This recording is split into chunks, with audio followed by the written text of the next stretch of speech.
Dear students, welcome back. Power MA political science की इस दूसरे वीडियो में आपका स्वागत है। मैंने आपसे परमिशन लिया है कि एक ही वीडियो में उसके सारे जो सब थीम है उसको समेटने की कोशिश करेंगे, लेकिन ये वीडियो मैंने बिल्कुल डिस्टिंक्ट 3 पार्ट में बनाया है। फर्स्ट पार्ट है third dimension of power Luke's का, फिर सेकंड पार्ट में है लुई अल्थुजर का क्लास आइडियोलॉजी और पावर, जो एक स्ट्रक्चरल मार्क्सिज्म के व्यू पॉइंट से पावर को समझने की कोशिश है, और फिर पोस्ट मॉडर्निस्ट नजरिए से पावर कैसा दिखता है वो फूको का है, Michel Foucault, power and subject. आप इसको बिल्कुल 3 पार्ट में देख सकते हैं। तीनों पार्ट लगभग आधे आधे घंटे का है, 1.5 घंटे का पूरा ये वीडियो। आप चाहें तो एक सांस में इसको देखने की कोशिश कर सकते हैं यदि आप थके नहीं तो। सो let us begin this fascinating discussion.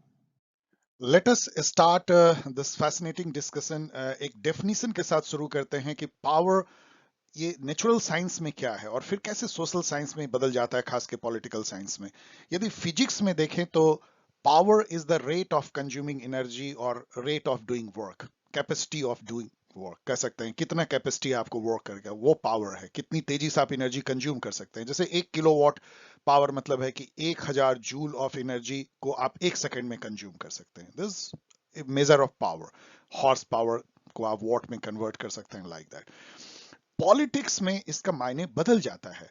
Power यहां पे है, power is influence. It influences actions of political actors and people. जिस पे पावर एक्सरसाइज किया जाता है उसका बिहेवियर, उसका एक्शन को ये मॉडिफाई करता है। ये है पावर, इन्फ्लुएंसिंग। और यदि आप देखेंगे कि पावर कितना इंपॉर्टेंट है पॉलिटिक्स में, तो कुछ डेफिनेशन केवल मैंने दिया है। जैसे हैरोल्ड लासवेल कहते हैं कि politics is the study of influence and the influential. तो क्या इन्फ्लुएंशियल कौन है? जो इन्फ्लुएंस कर सकते हैं, पावरफुल, जिनके पास पावर है। इन्फ्लुएंस मतलब power. Politics as authoritative allocation of value. आपको कितनी बार मैंने बताया है पिछले 3 सालों में। Who authoritatively who authoritatively allocate the value? कौन करता है? जिसके पास पावर है वही करता है, एलोकेट करता है वैल्यू को सोसाइटी में। एंड हंस मर्गेंथौ का आप याद कीजिए रियलिस्ट थिंकिंग, जिसमें वो कहते हैं कि इंटरेस्ट और पावर ये प्लैकार्ड हैं पॉलिटिक्स के। दो जो पॉलिटिक्स में 2 प्लैकार्ड लेके यदि आप खड़े हैं तो इंटरेस्ट एंड पावर है, और जिसके पास पावर है उसका इंटरेस्ट प्रिवेल करता है। यही तो है। तो पॉलिटिक्स में it is a influence, how one is influencing people, others.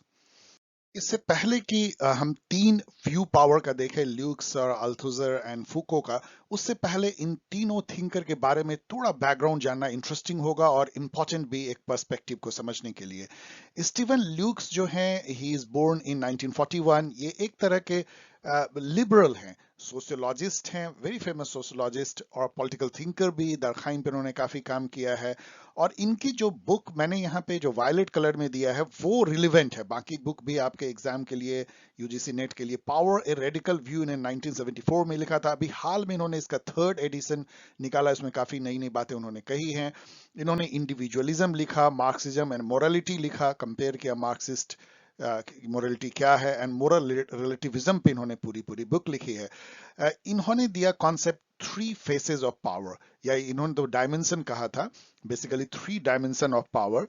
तो इनका कहना था, जो आगे हम लोग देखेंगे, केवल यहाँ पे एक ओवरव्यू कि पावर का 3 फेसेस है या 3 डायमेंशन है। फर्स्ट पावर बहुत ऑब्वियस डिसीजनल पावर है, सेकंड डायमेंशन उसका नॉन डिसीजनल पावर है या पावर ऑफ एजेंडा सेटिंग है, और थर्ड पावर जिस पे उन्होंने फोकस किया वो है ideological, socio cultural and psychological power, जिसको वो बोलते हैं कि सबसे ज्यादा इंसीडियस, मतलब बहुत ही नस नस में घुसा हुआ और बहुत ही परवैसिव और बहुत ही सबसे डोमिनेंट फॉर्म ऑफ पावर जो है वो थर्ड डायमेंशन ऑफ पावर है, जो दिखता नहीं है लेकिन है। देन जो लुई अल्थुजर हैं, ये आप इनका टाइम पीरियड भी इन सब का देख सकते हैं। ये दोनों का डेथ हो चुका है, अभी स्टीफन ल्यूक्स हम लोग के बीच में हैं फॉर्चुनेटली। लुई अल्थुजर जो हैं वो फ्रेंच मार्क्सिस्ट फिलोसफर हैं, जो कि स्ट्रक्चरल मार्क्सिज्म के एक तरह से प्रणेता हैं, प्रोपाउंडर हैं। अब स्ट्रक्चरल मार्क्सिज्म जो है ये तो यहाँ डिस्कशन नहीं हो सकती, लेकिन एक लाइन में ये समझिए कि जो इंस्ट्रूमेंटल मार्क्सिज्म से अलग है, जो स्टेट का रोल एक स्ट्रक्चर फॉर्म में देखता है कि वो कैपिटलिस्ट जो स्ट्रक्चर है, रिलेशन ऑफ प्रोडक्शन है, उसको लगातार रिप्रोड्यूस करता है। उसका कोई इंस्ट्रूमेंटल व्यू नहीं है कि उस समय जो कैपिटलिस्ट इलीट है उसके लिए वो काम नहीं करता। इन जनरल वो कैपिटलिस्ट सोशल ऑर्डर को रिप्रोड्यूस करता है स्टेट। इस टाइप का व्यू स्ट्रक्चर मार्क्सिज्म का है, उसके एक तरह से ये मेन थिंकर है। इनकी जिस बुक पे हम लोग चर्चा यहाँ कर रहे हैं वो ideology and ideological state apparatus है, 1970 में। ये एसे भी है, मैंने पूरा एसे आपके लिए पढ़ा है। बुक तो मैंने पूरी पढ़ी नहीं है, लेकिन उसका वो पार्ट पढ़ा है जो आपके सिलेबस में है। उन्होंने फॉर्म मार्क्स लिखा है, लेनिन एंड फिलॉसफी लिखा है, इन सब से भी काफी चीजें ली गई हैं इनके इन थॉट में। इनका जो व्यू है, ओवरव्यू ये है कि पावर जो है वो कैसे इंडिविजुअल को सब्जेक्ट बनाता है बाय आइडियोलॉजिकल हीलिंग और इंटरपलेशन। अब ये सब क्या है आगे हम लोग देखेंगे। एक तरह का आइडियोलॉजी कैसे आपको पकड़ के धकिया के, आप यदि बहुत ही क्रूड लैंग्वेज यूज कीजिए तो आपको जो है एक फ्री इंडिविजुअल को सब्जेक्ट बना देता है। अब सब्जेक्ट क्या होता है और कैसे बनाता है आइडियोलॉजी, और ये एक एक्सटेंशन है क्लास डोमिनेंस का उनके अनुसार से। तो पावर जो है वो क्लास डोमिनेंस है। अब थर्ड जो मिशेल फुको हैं, मेरे प्रोनाउंसिएशन पे देखिए मैंने इनको कई बार माइकल फोकॉल्ट भी बोला है, जो कि बहुत ही रॉन्ग है। इनका सही प्रोनाउंसिएशन है मिशेल फुको। तो मिशेल फुको जो एक तरह से प्रणेता है, प्रोपाउंडर है पोस्ट मॉडर्निस्ट थिंकिंग के, पॉलिटिकल साइंस में पोस्ट स्ट्रक्चरलिज्म भी कहते हैं। अब देखिए ये स्ट्रक्चरल थिंकर हैं और ये पोस्ट स्ट्रक्चरल थिंकर। वैसे एक तरह से माइकल फुको जो है दोनों फ्रेंच हैं और इसके शिष्य भी रहे हैं एक समय में, तो लेकिन फिर भी वो से कितना अलग हो गए हैं। तो माइकल फुको जो हैं वो एक तरह से नीजे से बहुत प्रभावित हैं, निहिलिज्म, नॉर्मलेसनेस जिसको कह सकते हैं, उससे एक उन्होंने फॉर्मली जो है एनार्किस्ट ग्रुप भी ज्वाइन किया था।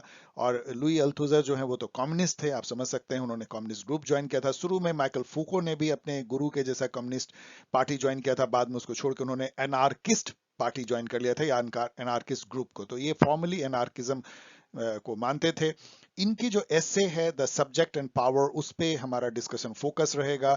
वैसे इन्होंने जो है डिसिप्लिन एंड पनिश लिखा, मैडनेस एंड सिविलाइजेशन लिखा, the order of the things जो उनकी सबसे इंपॉर्टेंट बुक है, और हिस्ट्री ऑफ सेक्सुअलिटी इन्होंने लिखा। इनके जीवन के बारे में, फूको के बारे में और यदि आप देखेंगे तो इन्होंने वही लिखा जो उन्होंने जीवन में फेस किया।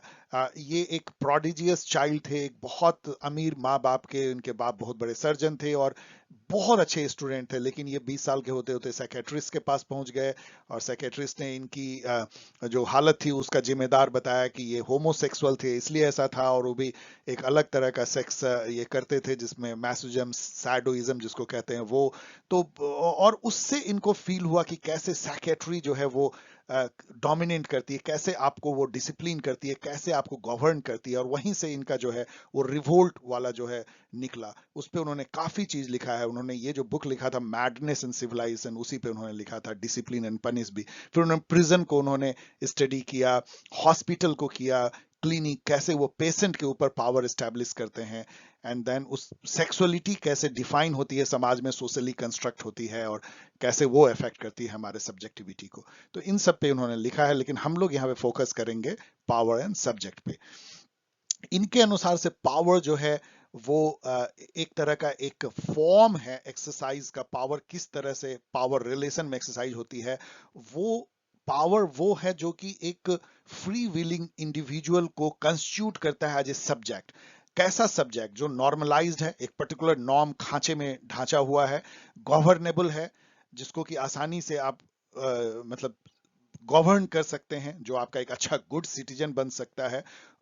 सब्जेक्ट बनाते हैं आप, सब्जेक्टिफिकेशन, प्रजा जिसको आप बोलते हैं। इंडिविजुअलाइजेशन भी है, मतलब कि आप एक डिस्टिंक्ट इंडिविजुअल नहीं रह करके एक पर्टिकुलर इंडिविजुअल बन जाते हैं। On power as a control of knowledge, इन्होंने ये भी कहा कि नॉलेज और पावर का घालमेल है। पावर नॉलेज क्रिएट करता है और नॉलेज पावर क्रिएट करता है। डिस्कर्सिव मतलब थ्रू लैंग्वेज, लिंग्विस्टिक डिस्कोर्स के थ्रू पावर और नॉलेज का घालमेल है। एंड पावर जो है इन्होंने पावर को एजेंसी स्ट्रक्चर से बाहर ले गए। ये हम लोग बाद में डिस्कस करेंगे, काफी हैवी हो जाएगी अभी आपके लिए।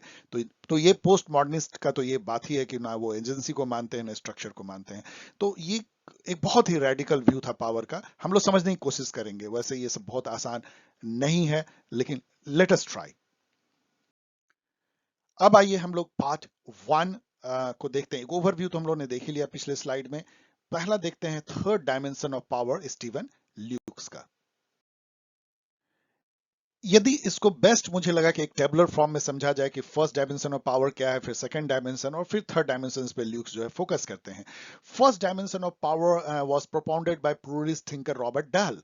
आपको मैंने कई बार बताया है, मेरी फर्स्ट सेमेस्टर की वीडियो देखिए। रॉबर्ट डल जो है एक प्लूरलिस्ट थे। प्लूरलिस्ट मतलब जहां पे कि वो कहते हैं कि काफी मल्टीपल ग्रुप होते हैं और उनमें इंटरेस्ट को लेकर के जो है एक वन अपमैनशिप होता है। कभी एक ग्रुप जीतता है, कभी दूसरा ग्रुप जीतता है, और जो स्टेट होता है वो हर ग्रुप के बीच में मेडिएट करता है एम्पायर के जैसा, जो अमेरिका की पॉलिटिक्स है, प्लूरल पॉलिटिक्स।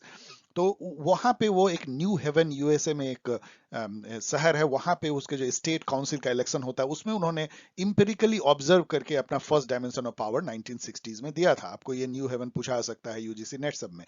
तो यहाँ पे उनका कहना था कि ये एक पावर जो है वो बेसिकली डिसीजनल पावर है, कि whose interest and choice prevail in decision. मतलब किस ग्रुप का या किस इंडिविजुअल का डिसीजन मेकिंग में चॉइस प्रिवेल करता है। जैसे घर में मान लीजिए कि खाना आज क्या बनना है, चिकन बनना है या मटन बनना है, तो इसमें जो है या पनीर बननी है, इसमें किसका प्रिवेल करता है। यदि मान लीजिए फादर का करता है तो फादर जो है पावरफुल है, मदर का करता है तो मदर ज्यादा पावरफुल है। किसी डिसीजन में किसका इंटरेस्ट प्रिवेल करता है। उन्होंने एक बहुत फेमस डेफिनेशन दिया था पावर का। A has power over B to the extent that A can get B to do something which B would not have done otherwise. मतलब ए के ऊपर बी का पावर, ए का पावर है बी के ऊपर, यदि बी को विवश कर सकता है ए कुछ ऐसा करने पे जो बी अदरवाइज नहीं करता। ये बहुत सिंपल सी बात है। जैसे कि मदर फादर का, पेरेंट का बच्चों के ऊपर पावर है। बच्चे शाम में पढ़ना नहीं चाहते हैं, लेकिन पावर उनको इंपेल करता है, कंपेल करता है कि वो शाम में किताब उठाएं और पढ़ें। तो ये जो है पेरेंट का पावर है बच्चों के ऊपर में। टीचर का पावर है स्कूल के बच्चों के ऊपर में। डॉक्टर का पावर है हॉस्पिटल के जो इनमेट्स हैं या जो पेशेंट हैं उनके ऊपर में। जो जो प्रिजन का, जेल का जो सुपरिटेंडेंट है उसका पावर है जेल के इनमेट्स पे। Like that, this is the power जो है। पावर यहाँ पे जो है वो एक एजेंसी बेस्ड है।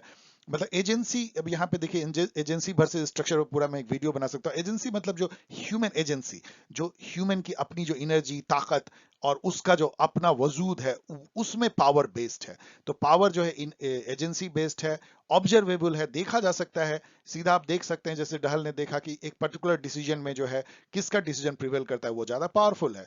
तो इसलिए ये विजिबल है, ओवर्ट है मतलब ओपन है, दिखा है, डेफिनेटिव है, डिटर्मिनेटिव है, इंस्ट्रूमेंटल है। इंस्ट्रूमेंटल मतलब कि एकदम बिल्कुल एक काम के लिए है कि डिसीजन में हमको प्रिवेल करना है, हमारा इंटरेस्ट प्रिवेल करेगा। और जैसा मैंने बताया ये प्लूरलिस्ट व्यू ऑफ पावर है, और ये most obvious and tangible form of power है। जब हम पावर की बात करते हैं पॉलिटिक्स में, तो मेरा हम लोग का सबसे पहले ध्यान यही जाता है कि यही पावर है। लेकिन 2 ही साल बाद जो है पीटर बैकरैक एंड मॉर्टन बैराज, इन्होंने जो है, प्रोनाउंसिएशन मेरी गलत हो सकती है, पीटर बैकरैक एंड बैराज, ये बहुत फेमस ऐसे है, मैंने इसको बहुत साल पहले पढ़ा था लंदन स्कूल ऑफ इकोनॉमिक्स में, टू फेसेस ऑफ पावर। तो उस एसे में उन्होंने कहा कि नहीं, डहल ने जो कहा कि ये फर्स्ट फेस ऑफ पावर जो है, मतलब जो जो कहा पावर, वो केवल एक फेस है। उसका दूसरा फेस जो है थोड़ा हिडन है, वो नॉन डिसीजनल पावर है, जिसको उन्होंने कहा पावर ऑफ एजेंडा सेटिंग। उन्होंने कहा कि देखिए कई बार ऐसा होता है, जैसे एक एग्जांपल आपको देते हैं, बाराक ने भी ये दिया था। कोई मान लीजिए कि यूनिवर्सिटी में सीनेट की बैठक हो रही है, एक उसमें प्रोफेसर मेंबर है, और वो 6 महीने सोच रहा है कि इस बार सीनेट के बैठक में ये एजेंडा पॉइंट हमें उठाना है। एकदम बिल्कुल वो फोर्सिबली सोचता है, रात भर सोचता है कि कल तो मैं चुप नहीं बैठूंगा, सीनेट के मीटिंग में बोलूंगा। और जब मीटिंग स्टार्ट होती है तो वहां का माहौल इतना इंटिमिडेटिंग होता है, इतना डरावना होता है, इतना ज्यादा वो मतलब सहम जाता है कि जब उसका चेयरमैन पूछता है सीनेट का कि भाई डायरेक्टर या सीनेट जो भी कर लीजिए सीनेटर, कि कोई किसी को कुछ और कहना है, तो वो प्रोफेसर चुप रह जाता है डर के मारे। उसको हिम्मत नहीं होती उस स्ट्रक्चर में, उस सिस्टम में आवाज उठाने की। और बाहर निकल के जो चेयरपर्सन होता है सीनेट का, वो कहता है कि सर्वसम्मति से, कंसेंसस से ये डिसीजन लिया गया, और पब्लिक को पता भी नहीं चलता कि एक पर्टिकुलर प्रोफेसर की आवाज सुनी नहीं गई, उसको हिम्मत भी नहीं हुई, उसके एजेंडा में वो मैटर आया ही नहीं। ल्यूक्स कहते हैं इसको कि who decides what is to be decided. कौन डिसाइड करता है कि डिसीजन एजेंडा में क्या पॉइंट होगा। जब डिसीजन एजेंडा में पॉइंट ही नहीं आएगा तो उस पर कोई बहस ही नहीं होगी। तो ये जो पावर है उसको बैकरैक एंड बैराक ने बोला कि ये नॉन डिसीजनल पावर है, यहां कोई डिसीजन नहीं हो रहा है। यहाँ पे जैसे उनका कहना था कि जो बहुत इंटरेस्ट, जिनका बहुत पावरफुल होता है, उनके इंटरेस्ट के अगेंस्ट यदि कोई आइटम होता है तो वो डिसीजनल एजेंडा में कभी लाया नहीं जाता है। जैसे एग्जाम्पल लीजिए, मान लीजिए कि अभी किसान आंदोलन हुआ और इतना ये लोग पावरफुल हो गए कि सरकार को झुकना पड़ा, किसान बिल लाना पड़ा। अब पता लगा अगले 10 सालों तक कोई एजेंडा में कृषि से रिफॉर्म का कोई सरकार लाने से घबराएगी, क्योंकि ये पावरफुल है, ये पावर है जो डिसीजन लेने नहीं देता है आपको। एक दूसरा एग्जांपल लीजिए कि यदि मान लीजिए कि आज हो कि आरटीआई में पॉलिटिकल पार्टी को लाना है, तो पता लगा ये डिसीजनल एजेंडा में पार्लियामेंट में आ ही नहीं सकता है, क्योंकि ये जो पावर में है, हर पार्टी पावर में आती है, उनके अगेंस्ट है, तो ये कभी डिसीजन एजेंडा में नहीं आएगा। तो ये सारा जो पावर का जो फेस है वो सेकंड फेस है। सो यहाँ पे क्या होता है कि बी जो है, actor B, hesitate from voicing and raising issue of interest to him her, anticipating an unpleasant reaction from A. तो ऐसा पावर क्या है? Power as process of exclusion through structural constraint. अब यहाँ स्ट्रक्चरल कंस्ट्रेंट है, आपने देखा इंस्टीट्यूशन का, स्टेट का, पार्लियामेंट का, सोशल सिविल सोसाइटी का, जिसमें कुछ आइटम जो है आप एजेंडा में ला ही नहीं सकते हैं, क्योंकि वो जो प्रिवलेंट पावर का जो डोमिनेंस है, जो ग्रुप उसके अगेंस्ट है, तो आप नहीं ला सकते हैं। Power as defining the range of possibilities in a system. मतलब पावर जो है वो आपको रेंज ऑफ पॉसिबिलिटी, आप कुछ चीजें हैं जो आप कर ही नहीं सकते हैं, मतलब आप डिसीजन एजेंडा में ला ही नहीं सकते हैं, तो आपके रेंज ऑफ पॉसिबिलिटी को आपको बाउंड्री बनाता है कि इसी इतने ही में आप डिसीजन ले सकते हैं, इसके बाहर नहीं ले सकते हैं। ये नॉन ऑब्जर्वेबल पावर है। आप डहल इसको नहीं देख पाए, इसलिए नहीं देख पाए, बैराक बैराक कहते हैं कि इसलिए नहीं देख पाए क्योंकि ये ऑब्जर्व नहीं होगा, ये बिहेवियरलिज्म से नहीं चलेगा, क्योंकि आपको एक्टर दिखेगा ही नहीं कि वो कुछ बोल रहा है, उसके ग्रीवांस तो उसके मन में ही रह गया, वो तो आगे लाया ही नहीं, जब वो रिकॉर्ड ही नहीं हुई तो पता कैसे चलेगा। लेकिन ल्यूक्स इससे आगे बढ़ जाते हैं। 1974 में 12 साल बाद वो बुक लिखते हैं पावर ए रेडिकल व्यू, और वो तहलका मचा देता है। वो कहते हैं नहीं, पावर का एक तीसरा डायमेंशन भी है, तीसरा फेस भी है, जो और भी हिडन है, और भी छिपा हुआ है, जो कि बैकराक एंड बैराक भी नहीं देख पाए। और ये पावर है sociological, cultural, ideological dimension of power. इस पावर में ये होता है कि जो पावरफुल हैं, जो डोमिनेंट ग्रुप है, वो मैनिपुलेट करते हैं preference, believe and desire of the dominated people.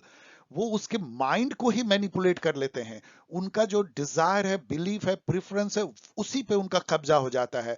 And power to shape the ideology, world view and social norm of the dominated, मतलब ऑफ द सोसाइटी। मतलब उस समय सोसाइटी में क्या कॉमन सेंसिकल है, क्या इन ऑर्डर है, क्या नॉर्मल है, क्या होना चाहिए, ये डिसाइड पावरफुल लोग करते हैं। और जो डोमिनेटेड होते हैं, एक्सप्लॉइटेड होते हैं, वो उसको कॉमन सेंसिकल समझते हैं, वो सोचते हैं यही है। इसका सबसे जो अच्छा एग्जाम्पल है वो इंडियन कास्ट सिस्टम है, जिसमें हजारों सालों से जो डोमिनेंट कास्ट थे, उन्होंने एक ऐसा आइडियोलॉजी, वर्ल्ड व्यू और सोशल नॉर्म क्रिएट किया through religious scripture, through social norm practices and cultural symbol, जिसमें कि जो दलित, जो अनटचेबल थे, उन्होंने उसको एज ए नॉर्मल माना, उन्होंने अपना फेट माना कि यही सही है, और willingly they submitted to this form of power.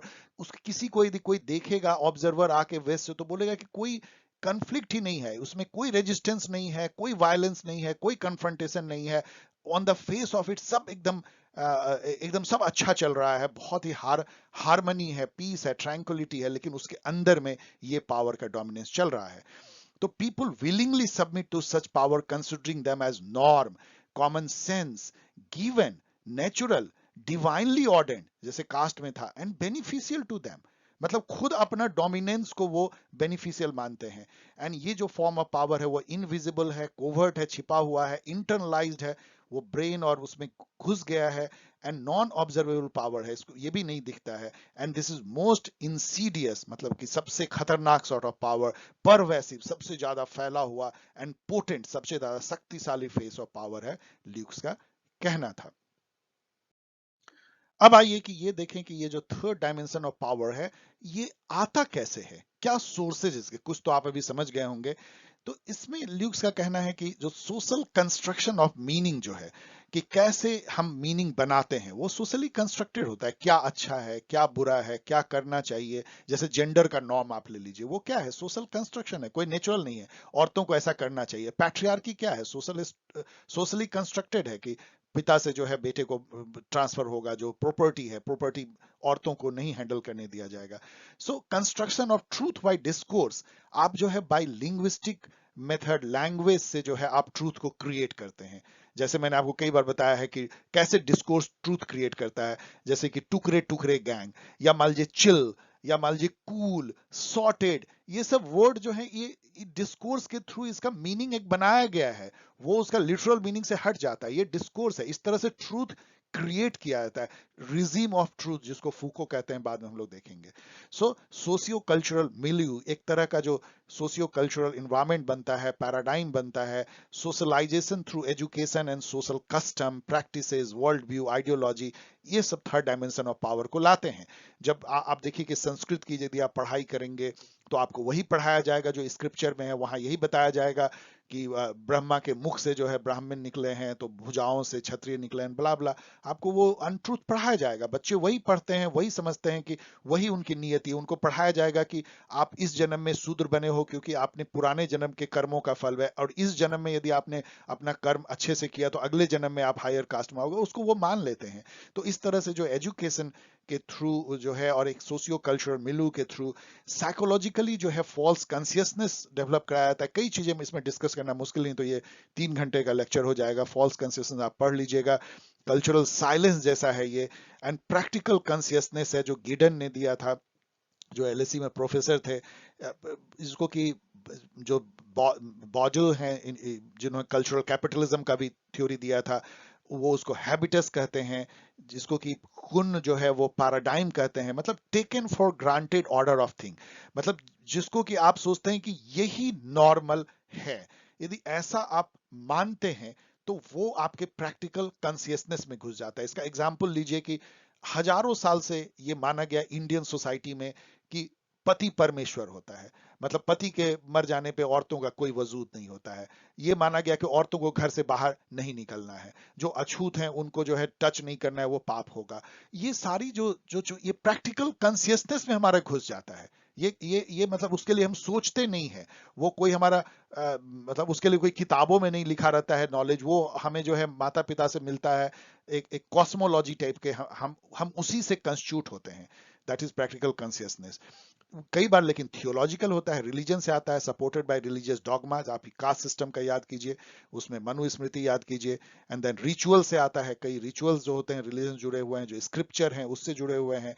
Media media जो है मॉडर्न जमाने में सबसे बड़ा सोर्स है। स्टीवन ल्यूक्स कहते हैं कि 74 में वो समझ नहीं पाए थे कि मीडिया का कितना बड़ा रोल है और एडवर्टीजमेंट और कॉर्पोरेट का कितना बड़ा रोल है। आज वो कहते हैं कि सबसे ज्यादा जो थर्ड डायमेंशन पावर का सोर्स जो है मीडिया एंड एडवर्टीजमेंट है, एंड डिजिटल मीडिया है। प्रोपेगेंडा, एडवर्टीजमेंट, सर्विलेंस, ये भी एक बहुत बड़ा सोर्स हो गया है अभी थर्ड डायमेंशन का। सेंसरशिप हमेशा से रहा है।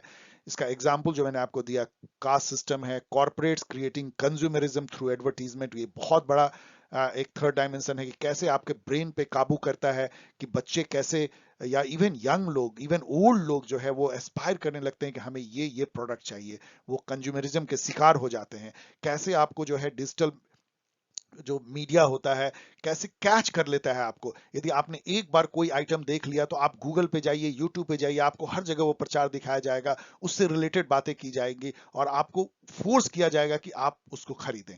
तो ये जो पॉलिटिकल पार्टी कैसे इन्फ्लुएंस करती है पॉलिटिकल बिहेवियर को, स्टीवन ल्यूक्स करते हैं कि कैम्ब्रिज एनालिटिका का एग्जांपल लीजिए, कैसे वो डेटा, इंडिया में भी इस पे बहुत बवाल मचा था कि कैसे वो डेटा को लेते हैं और वोटिंग डेटा को, और उससे कैसे वो इन्फ्लुएंस करने की कोशिश करते हैं वोटर्स को। तो ये है कल्चरल हेजेमनी, जो कि ग्रामस्की ने भी कहा है कैपिटलिस्ट क्लास में, एंड पैट्रियार्की और जेंडरिंग सेक्स, जिस पे भी काफी हम लोगों ने डिस्कस किया। और सोशल मीडिया एक पूरा एक अलग दुनिया है जहां पे कि थर्ड डायमेंशन ऑफ पावर दिखता है। कैसे व्हाट्सएप, जिसको कई लोग व्हाट्सएप यूनिवर्सिटी कहते हैं, वहां पे कैसे जो है डिस्कोर्स क्रिएट किया जाता है, कैसे ट्विटर पे डिस्कोर्स क्रिएट किया जाता है, और उससे कैसे लोगों के माइंड को मैनिपुलेट, उनके प्रेफरेंस, उसके बिलीफ, उनके डिजायर को कैसे मैनिपुलेट किया जाता है। ये सारा जो है सोर्सेज हैं थर्ड डायमेंशन के। अब आइए पार्ट 2 देखते हैं, Althusser, Louis Althusser, class ideology in power. ये मैंने 3 पार्ट में इसलिए बांटा है कि ये वीडियो लंबा है, आप चाहें तो एक एक पार्ट आप अभी रुक जाइए, ब्रेक लेकर के दूसरे पार्ट को कभी और देखिए। 3 वीडियो मैंने नहीं बनाया है, ऑब्वियस रीजन आप जानते हैं क्यों, क्योंकि ये इंटीग्रेटेड अच्छा रहता है। तो पार्ट 2 में चलिए लेट अस स्टार्ट। ये बेसिक प्रेमिसेस जो अल्थुजर का है, जो मैंने आपको बताया कि ये स्ट्रक्चरल मार्क्सिज्म के ये प्रणेता रहे हैं। स्ट्रक्चरल मार्क्सिज्म में स्टेट का जो रोल है वो एक सिंपल रोल नहीं है, इंस्ट्रूमेंटल जो क्लासिकल मार्क्सिज्म में माना जाता है कि स्टेट जो है वो कैपिटलिस्ट क्लास के इंटरेस्ट के लिए काम करता है, लेकिन इनका अल्थुज़र का कहना है कि ये स्टेट इतना आसान नहीं है। उसके टेंटिकल्स ऐसे फैले हुए हैं कि वो फैमिली हो, स्कूल हो, चर्च हो, टेम्पल हो, हॉस्पिटल हो, प्रिजन हो, मतलब हर जगह, इवन इवन खेल हो, मीडिया हो, फिल्म हो, हर जगह स्टेट का टेंटिकल है। और ये सारे जो अभी मैंने कहा, उन्होंने कहा कि ये स्टेट का आइडियोलॉजिकल एपरेटस है। उसका नाम दिया उन्होंने आइडियोलॉजिकल स्टेट एपरेटस। उन्होंने कहा कि केवल स्टेट जो है वो कोर्ट, कचहरी, prison, police, army, parliament, law यही नहीं होता है जिसके थ्रू आपको कंट्रोल किया जाता है, कमांड किया जाता है। जो एक्चुअल कंट्रोल कमांड है वो ideological state apparatus, family, church, school, hospital and इसके थ्रू किया जाता है। ये बहुत रेडिकल व्यू था एक समय में, और ये उनका कहना था कि ये एक क्लास डोमिनेशन का एक एक जरिया है, ये जो पावर है, और ये आइडियोलॉजिकल पावर है। और ये क्यों ऐसा जरूरी है वो अब आइए हम लोग डिस्कस करते हैं। उनका कहना था अल्थुज़र का कि कंटिन्यू डोमिनेंस यदि कैपिटलिस्ट क्लास का चाहिए तो उसको दो काम करना पड़ेगा। एक कि कंटिन्यूअसली जो है उसको कैपिटलिस्ट प्रोडक्शन करना पड़ेगा गुड्स एंड सर्विसेज का, वो तो कंटिन्यूअस करना पड़ेगा, तो उसके लिए मोड ऑफ प्रोडक्शन अरेंज करना होगा, forces of production and all. लेकिन उससे भी इंपॉर्टेंट है कि कंटिन्यूअसली उनको रिप्रोड्यूस करना होगा कैपिटलिस्ट सोशल स्ट्रक्चर। इसका मायने क्या होता है? कैपिटलिस्ट सोशल स्ट्रक्चर क्या है कि there will be a dominant capitalist class जो मोड ऑफ प्रोडक्शन को ओन करेगा, then there is a dominated labour class जो अपना लेबर को ओपन मार्केट में बेचेगा, दोनों के बीच में ये रिलेशन रहेगा सर झुका करके। तो ये जो रिलेशन ऑफ प्रोडक्शन है एक्सप्लॉइटेड और एक्सप्लॉइटर का, या डोमिनेंट और डोमिनेटेड का, या कैपिटलिस्ट और लेबर का, ये जो रिलेशन है ये सोशल स्ट्रक्चर है, उसी से जुड़ा हुआ उसका सुपर स्ट्रक्चर है। तो ये जो कैपिटलिस्ट सोशल स्ट्रक्चर है उसको बनाए रखने के लिए कैपिटलिस्ट क्लास को लगातार उसको रिप्रोड्यूस करना पड़ेगा, ये अल्थुज़र का कहना था। और ये काम कौन करता है? लगातार कैपिटलिस्ट सोशल स्ट्रक्चर यानी रिलेशन ऑफ प्रोडक्शन को कौन रिप्रोड्यूस करता है? वो आईएसए करता है प्राइमरली, मतलब आइडियोलॉजिकल स्टेट एपरेटस, जो अभी हम लोगों ने आपको बताया कि फैमिली से लेकर के और चर्च, टेम्पल, हॉस्पिटल से लेकर के film and media, everything. And to some extent, कुछ एक्सटेंट तक जो रिप्रोड्यूस किया जाता है कैपिटलिस्ट सोशल स्ट्रक्चर, वो रिप्रेसिव स्टेट एपरेटस से किया जाता है। रिप्रेसिव स्टेट स्ट्रक्चर जो मैंने आपको बताया कि police, army, force, law, court, कचहरी एंड ऑल, जिससे कि आप विजिबली देखते हैं कि स्टेट पकड़ के जेल ले जा रहा है जो भी डेविएंट है। लेकिन प्राइमरली इनका कहना है कि मेन पावर यहाँ पे है और यहीं से एक्सरसाइज किया जाता है आईएसए से। आईएसए जो है they are arena and sites in which ideologies are created and realise. यहाँ पे आइडियोलॉजी बनती भी है, ऑफकोर्स इसका सोर्स कहीं और भी हो सकता है, लेकिन यहाँ पे प्राइमरली वो रियलाइज होती है, यहीं पे आइडियोलॉजी एक्सरसाइज होती है। अब यहाँ पे होता क्या है, ये आगे भी हम लोग देखेंगे कि आइडियोलॉजिकल, ये भी मैं एक समरी दे रहा हूं इसका, बाय आइडियोलॉजिकल हेलिंग और इंटरपलेशन इंडिविजुअल्स आर मेड सब्जेक्ट। अब ये लाइन इतना हैवी है कि इस पे पूरी 30 मिनट बोली जा सकती है। चैलेंज ये है कि इसको कैसे जल्दी समझा जाए। देखिए, ये एक तरह से ये कहते हैं, आगे भी हम लोग इस पे देखेंगे इसलिए अभी इसको आधा ही समझिए, कि आइडियोलॉजी कैसे इंडिविजुअल को सब्जेक्ट बनाती है। अब सब्जेक्ट क्या है ये आगे हम लोग देखेंगे। उसका प्रोसेस को उन्होंने कहा कि वो हेलिंग है। इंटरपलेशन एक फ्रेंच में वर्ड है जिसका मतलब होता है इंग्लिश में हेलिंग। हेलिंग मतलब होता है जैसे आप आवाज किसी को देके बुलाते हैं ना, ए टैक्सी वाले, ए वेटर इधर सुनो, ये हेलिंग है। तो ये इसी को इंटरपलेशन फ्रेंच वर्ड से आया है। तो इंटरपलेट करके आइडियोलॉजी आपको एक तरह से हेल करती है, आपको एक तरह से नज करती है, धकियाती है, और आपको एक इंडिविजुअल से सब्जेक्ट बना देती है। अब इतना ही अभी समझिए, आगे हम लोग इस पे डिस्कस करेंगे कैसे आइडियोलॉजिकली इंटरपोलेटेड सब्जेक्ट। अब क्या हो गया है, जो इंडिविजुअल है वो सब्जेक्ट बन गया है। सब्जेक्ट बनना क्या है ये भी आगे देखेंगे।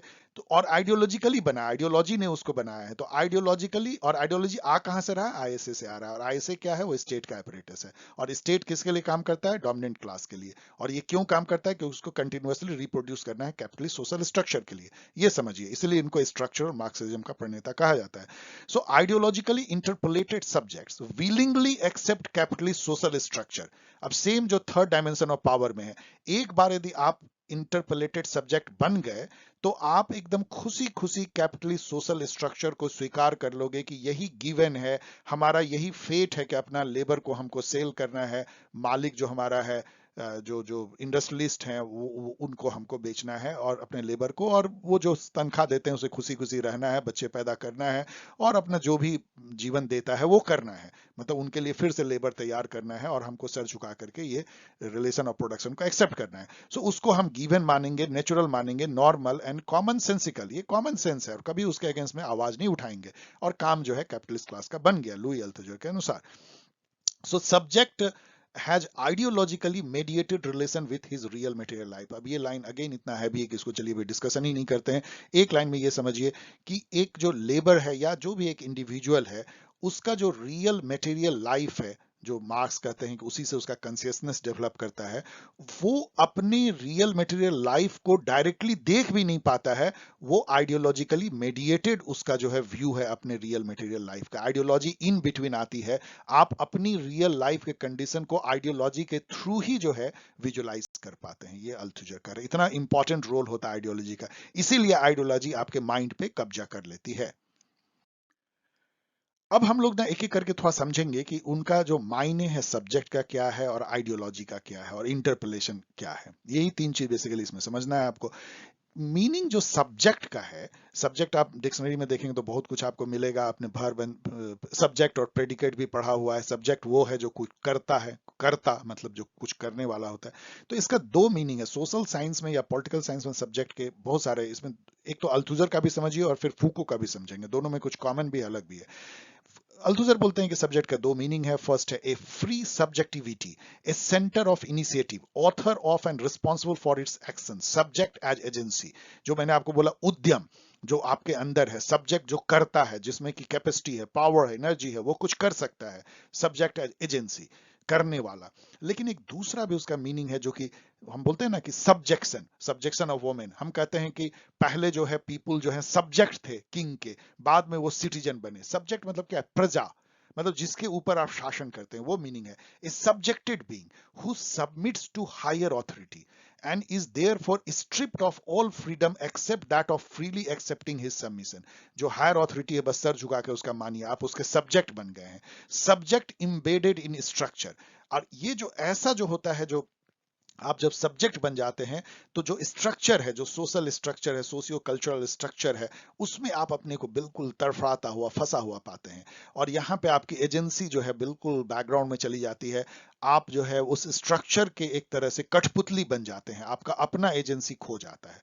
यही जो है द्वंद्व है एजेंसी वर्सेस स्ट्रक्चर का, जो मैं आपको बता रहा था कि एक मीनिंग है कि सब्जेक्ट एक एजेंसी है और दूसरा मीनिंग एक सब्जेक्ट जो है इम्बेडेड हो गया है स्ट्रक्चर में, उसकी एजेंसी खो गई है, वो कठपुतली बन चुका है स्ट्रक्चर का, सोशल स्ट्रक्चर का। अब जो इंटरपेलेशन जो हम लोग वर्ड बोल रहे थे, ये दूसरी बार डिस्कशन हो रहा है, इसमें भी आगे फिर डिस्कस करेंगे। इंटरपेलेशन जो है एक प्रोसेस है विच ट्रांसफॉर्म फ्री सब्जेक्ट इनटू ए सब्जेक्टेड बीइंग। इंटरपेलेशन से सब्जेक्ट जो एज एजेंसी था, फ्री सब्जेक्ट, वो एक सब्जेक्टेड सब्जेक्ट बन गया, ऐसा समझिए, सब्जेक्टेड बीइंग बन गया। और ये अपने आप से बन गया वो, ये भी समझिए। ऐसा इसमें कोई फोर्स नहीं किया था। आइडियोलॉजी कभी आपको जो है वायलेंस करके जेल भेज के नहीं करती है, बंदूक रख के नहीं करती है, वो आपके माइंड पे कब्जा करके करती है। विलिंगली ऑल बाय हिमसेल्फ आप सब्जेक्ट बन जाते हैं। और अल्थुजर बोलता है, अच्छा यहाँ पे एक बात और बताएं कि पूरे वीडियो में जहां मैंने इटैलिक से ऐसा घेर के लिखा है एपोस्ट्रॉफी में, वो ऑथर का खुद का कहा हुआ है, कॉपी पेस्ट है वो, उसको केवल हम लोग समझेंगे, बाकी जो मैंने पैराफ्रेज किया है। सो अल्थुजर कहते हैं there are no subjects except by and for their subjection. जो गांधी जी भी कहते थे कि आप सब्जेक्ट तब तक हैं जब तक कि आप अपने को सब्जेक्ट मानते हैं, आप जब तक आप सर झुका के सब्जेक्ट होते हैं। एक बार आपने कह दिया कि आप ब्रिटिश के सब्जेक्ट नहीं है तो सब्जेक्ट नहीं है, आपका ब्रिटिश खत्म हो गया। गांधी जी भी यही कहते थे। So there are no subjects except by and for their subjection. आप अपने सब्जेक्शन को खुद मानते हैं, और वो जो मेथड है वो इंटरपेलेशन है, आइडियोलॉजिकल हेलिंग है। आगे हम लोग और समझेंगे। अल्थुजर ने जो कुछ थीसिस दिया, जो प्रपोजिशन कह लीजिए, उसके थ्रू हम लोग इनको समझने की कोशिश करते हैं। इनका जो आइडिया था आइडियोलॉजी का, और कैसे ये पावर बिल्ड होता है, या आइडियोलॉजिकल स्टेट एपरेटस क्या है। इनका पहला थेसिस है कि ideology represent the imaginary relationship of individual to their real condition of existence. इसको आप 5 बार जरूर पढ़िएगा, मैंने कम से कम इस पे घंटों सोचा होगा आपके लिए। बेसिकली ये क्या कहता है कि आइडियोलॉजी रिप्रेजेंट्स, ये एक रिप्रेजेंटेशन है, मतलब मेडिएशन है, represent the imaginary relationship of individual to their real condition of existence. हम लोग सबका अपना एक रियल कंडीशन ऑफ एग्जिस्टेंस है कि हमारा एक बॉडी है, हमारा एक घर है, हमारे पास जो संपत्ति है, जो हमारा रिलेशन है, वो रियल कंडीशन ऑफ एग्जिस्टेंस है, हमारा मटेरियल एग्जिस्टेंस हम है। अब ये है कि उसको जो हम, अल्तुज़र का कहना है कि हम अपने रियल कंडीशन से को डायरेक्टली देख ही नहीं पाते हैं। यहाँ पे उन्हें जैकस लाकान का जो है मिरर स्टेज, एक बहुत फेमस फ्रेंच साइकोलॉजिस्ट थे लाकान, आप उनका पढ़ सकते हैं मिरर स्टेज, उसकी थॉट ली है। उसमें ये होता है कि एक इंडिविजुअल जो है वो अपने इमेज को से कैसे रिलेट करता है, वो इमेजिनरी रिलेशनशिप होता है। मतलब कहने का है कि आपका आपसे ही जो रिलेशन होता है वो इमेजिनरी होता है, वो रियल नहीं होता है। और इसका एक कारण ये भी होता है कि हमारा जो अपने से भी, अपने बारे में भी जो हमारा कॉन्शियसनेस होता है कि हम हैं क्या, जो बचपन में जब बच्चा 6 महीने का, साल भर का होता है, तो वो शुरू करता है सोचना कि वो क्या है, वो भी लैंग्वेज के थ्रू ही आता है। पापा मम्मा, ये बाबा, मतलब उसी से वो अपनी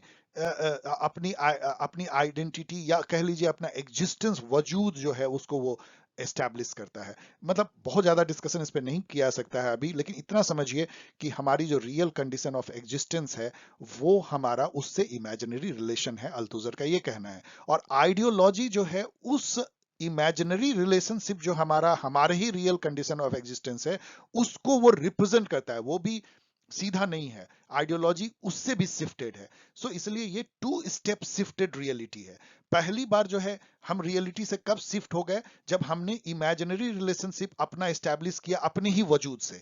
और दूसरी बार जब हम आइडियोलॉजी के थ्रू अपने वजूद को देखते हैं, तो हम 2 स्टेप शिफ्टेड जो है हमारी रियलिटी हो जाती है, क्योंकि आइडियोलॉजी तो खुद रिप्रेजेंट करता है हमारे इमेजिनरी रिलेशनशिप जो हमारे वजूद से है। तो ये इस चीज को समझने की कोशिश कीजिए, आप 5 बार 10 बार पढ़िएगा इसको। तो इनका तो आइडियोलॉजी क्या आप समझ सकते हैं, और सभी रिलेशन जो है आइडियोलॉजी मेडिएटेड है, हमारा वजूद भी आइडियोलॉजी से मेडिएटेड है, हमारा रियल एग्जिस्टेंस, और इसीलिए आइडियोलॉजी हमारे दिमाग पे कब्जा जमाता है, इनका कहना है। थीसिस 2 जो है, और यहाँ पे एक ये भी है कि ये इस पे डिस्कशन चलिए अभी छोड़ देते हैं, बहुत लंबा हो जाएगा। इन्होंने ये कहा कि ये जो जो जो कन्वेंशनल मार्क्सिज्म में जो आइडियोलॉजी का व्यू है उससे वो अलग हो गए।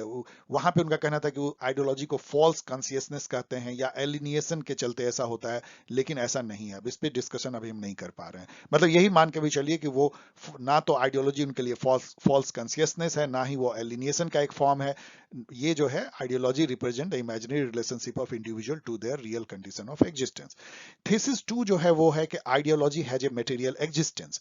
ये बहुत इंपॉर्टेंट है समझना, क्योंकि देखिए किसी भी मार्क्सिस्ट के लिए मैटेरियलिज्म जो है वो तो उसका क्रीडो है, उससे वो हट नहीं सकता है। अब यहाँ पे अल्थुज़र बोलते हैं कि ये आइडियोलॉजी वो नहीं है जो आइडियोलॉजी जो जो जो आइडियोलॉजी सोचा गया था, जो वर्ड जो 1796 में एलेक्स डू ट्वीटेड, देख लीजिएगा, जो भी नाम है वो यूजीसी नेट में पूछा जाता है, वो देख लीजिएगा आइडियोलॉजी किसने क्वाइन किया। उन्होंने जो क्वाइन किया था वो फ्रेंच थे, वो था कि आइडिया, साइंस ऑफ आइडियाज, वो आइडिया से आइडियोलॉजी निकला था। इनका कहना है लुई अल्थुजर का कि आइडिया तो वैनिश हो जाता है इस आइडियोलॉजी में जो हम देख रहे हैं, और आइडिया जो है वो इंस्क्राइब हो जाता है आपके एक्शंस, प्रैक्टिसेस और रिचुअल्स में, जो कि आप करते हैं। मतलब क्या कहने का है, जैसे आप फॉर एग्जांपल आप लीजिए हिंदू धर्म में, मान लीजिए एक मैं स्यूडो बोल रहा हूं कि पूजा के पहले जो है वो काली बिल्ली बांधनी है, मतलब ऐसा है। अब वो जो ये पहले लोग पूजा शुरू हुआ, वो काली बिल्ली बांधी गई। उसको क्यों बांधा गया, क्योंकि हजारों साल पहले एक आइडिया था कि काली बिल्ली यदि घूमती रहेगी तो पूजा में विघ्न होगा, तो उसको बांध देना चाहिए। ये आइडिया था कि इस तरह के जानवर जो विघ्न कर सकते हैं उसको बांध देना चाहिए। अब आज जो है वो काली बिल्ली पकड़ के आप लाकर उसको बांध रहे हैं, क्योंकि आपका वो आइडिया आपके प्रैक्टिस में कन्वर्ट हो गया है। आइडिया वैनिश कर गया है, आइडिया कब का गायब हो चुका है, लेकिन जो वो प्रैक्टिस और रिचुअल में जो है वो लिखा चला गया है। तो वही ये कहते हैं कि ये आइडियोलॉजी जो है उसका मटेरियल एग्जिस्टेंस है। Ideology always manifest itself through actions. ये सिंपल आइडिया नहीं है, which are inserted into practices, आप जो करते हैं। We enact ideology. इनैक्ट मतलब क्या होता है कि आप जो है आइडियोलॉजी को एक्शन में कन्वर्ट करते हैं, आप आइडियोलॉजी को जीते हैं in your acts, in your practices, in your actions, not only in your thought. We enact ideology by performing actions, rituals of the apparatus of ideology. जो वो ritual उस apparatus का जो ideological apparatus उसको आप जो है enact करते हैं. Ideology manifest in our material existence. इसीलिए ideology हमारा जो real material existence है उसमें वो manifest करने लगता है, वो हमें उसको प्रभावित करने लगता है. थर्ड थीसिस इनका है कि all ideology hails or interpellates concrete individual as concrete subject. ये तीसरी बार हम लोग डिस्कस कर रहे हैं, यहां पे हम लोग इसको फाइनली समझने की कोशिश करेंगे। जैसा मैंने आपको बताया कि इंटरपेलेशन हेलिंग होता है, हेलिंग मतलब आवाज देना होता है, जिससे आप किसी को पुकारते हैं और कोई आ जाता है आपके पास, ए टैक्सी, ए वेटर, आप इस तरह से पुकारते हैं। तो सभी आइडियोलॉजी जो हैं वो एक तरह का आपको सब्जेक्ट बनाते हैं हेल करके, इंटरपलेट करके। उसका एक एग्जाम्पल जो है वो एक क्रिएट करते हैं लुई अल्थुजर। वो कहते हैं कि इकबाल जी, इमेजिनरी के एक स्ट्रीट है, उसमें एक पुलिस मैन है और वो आवाज देता है, हे you there.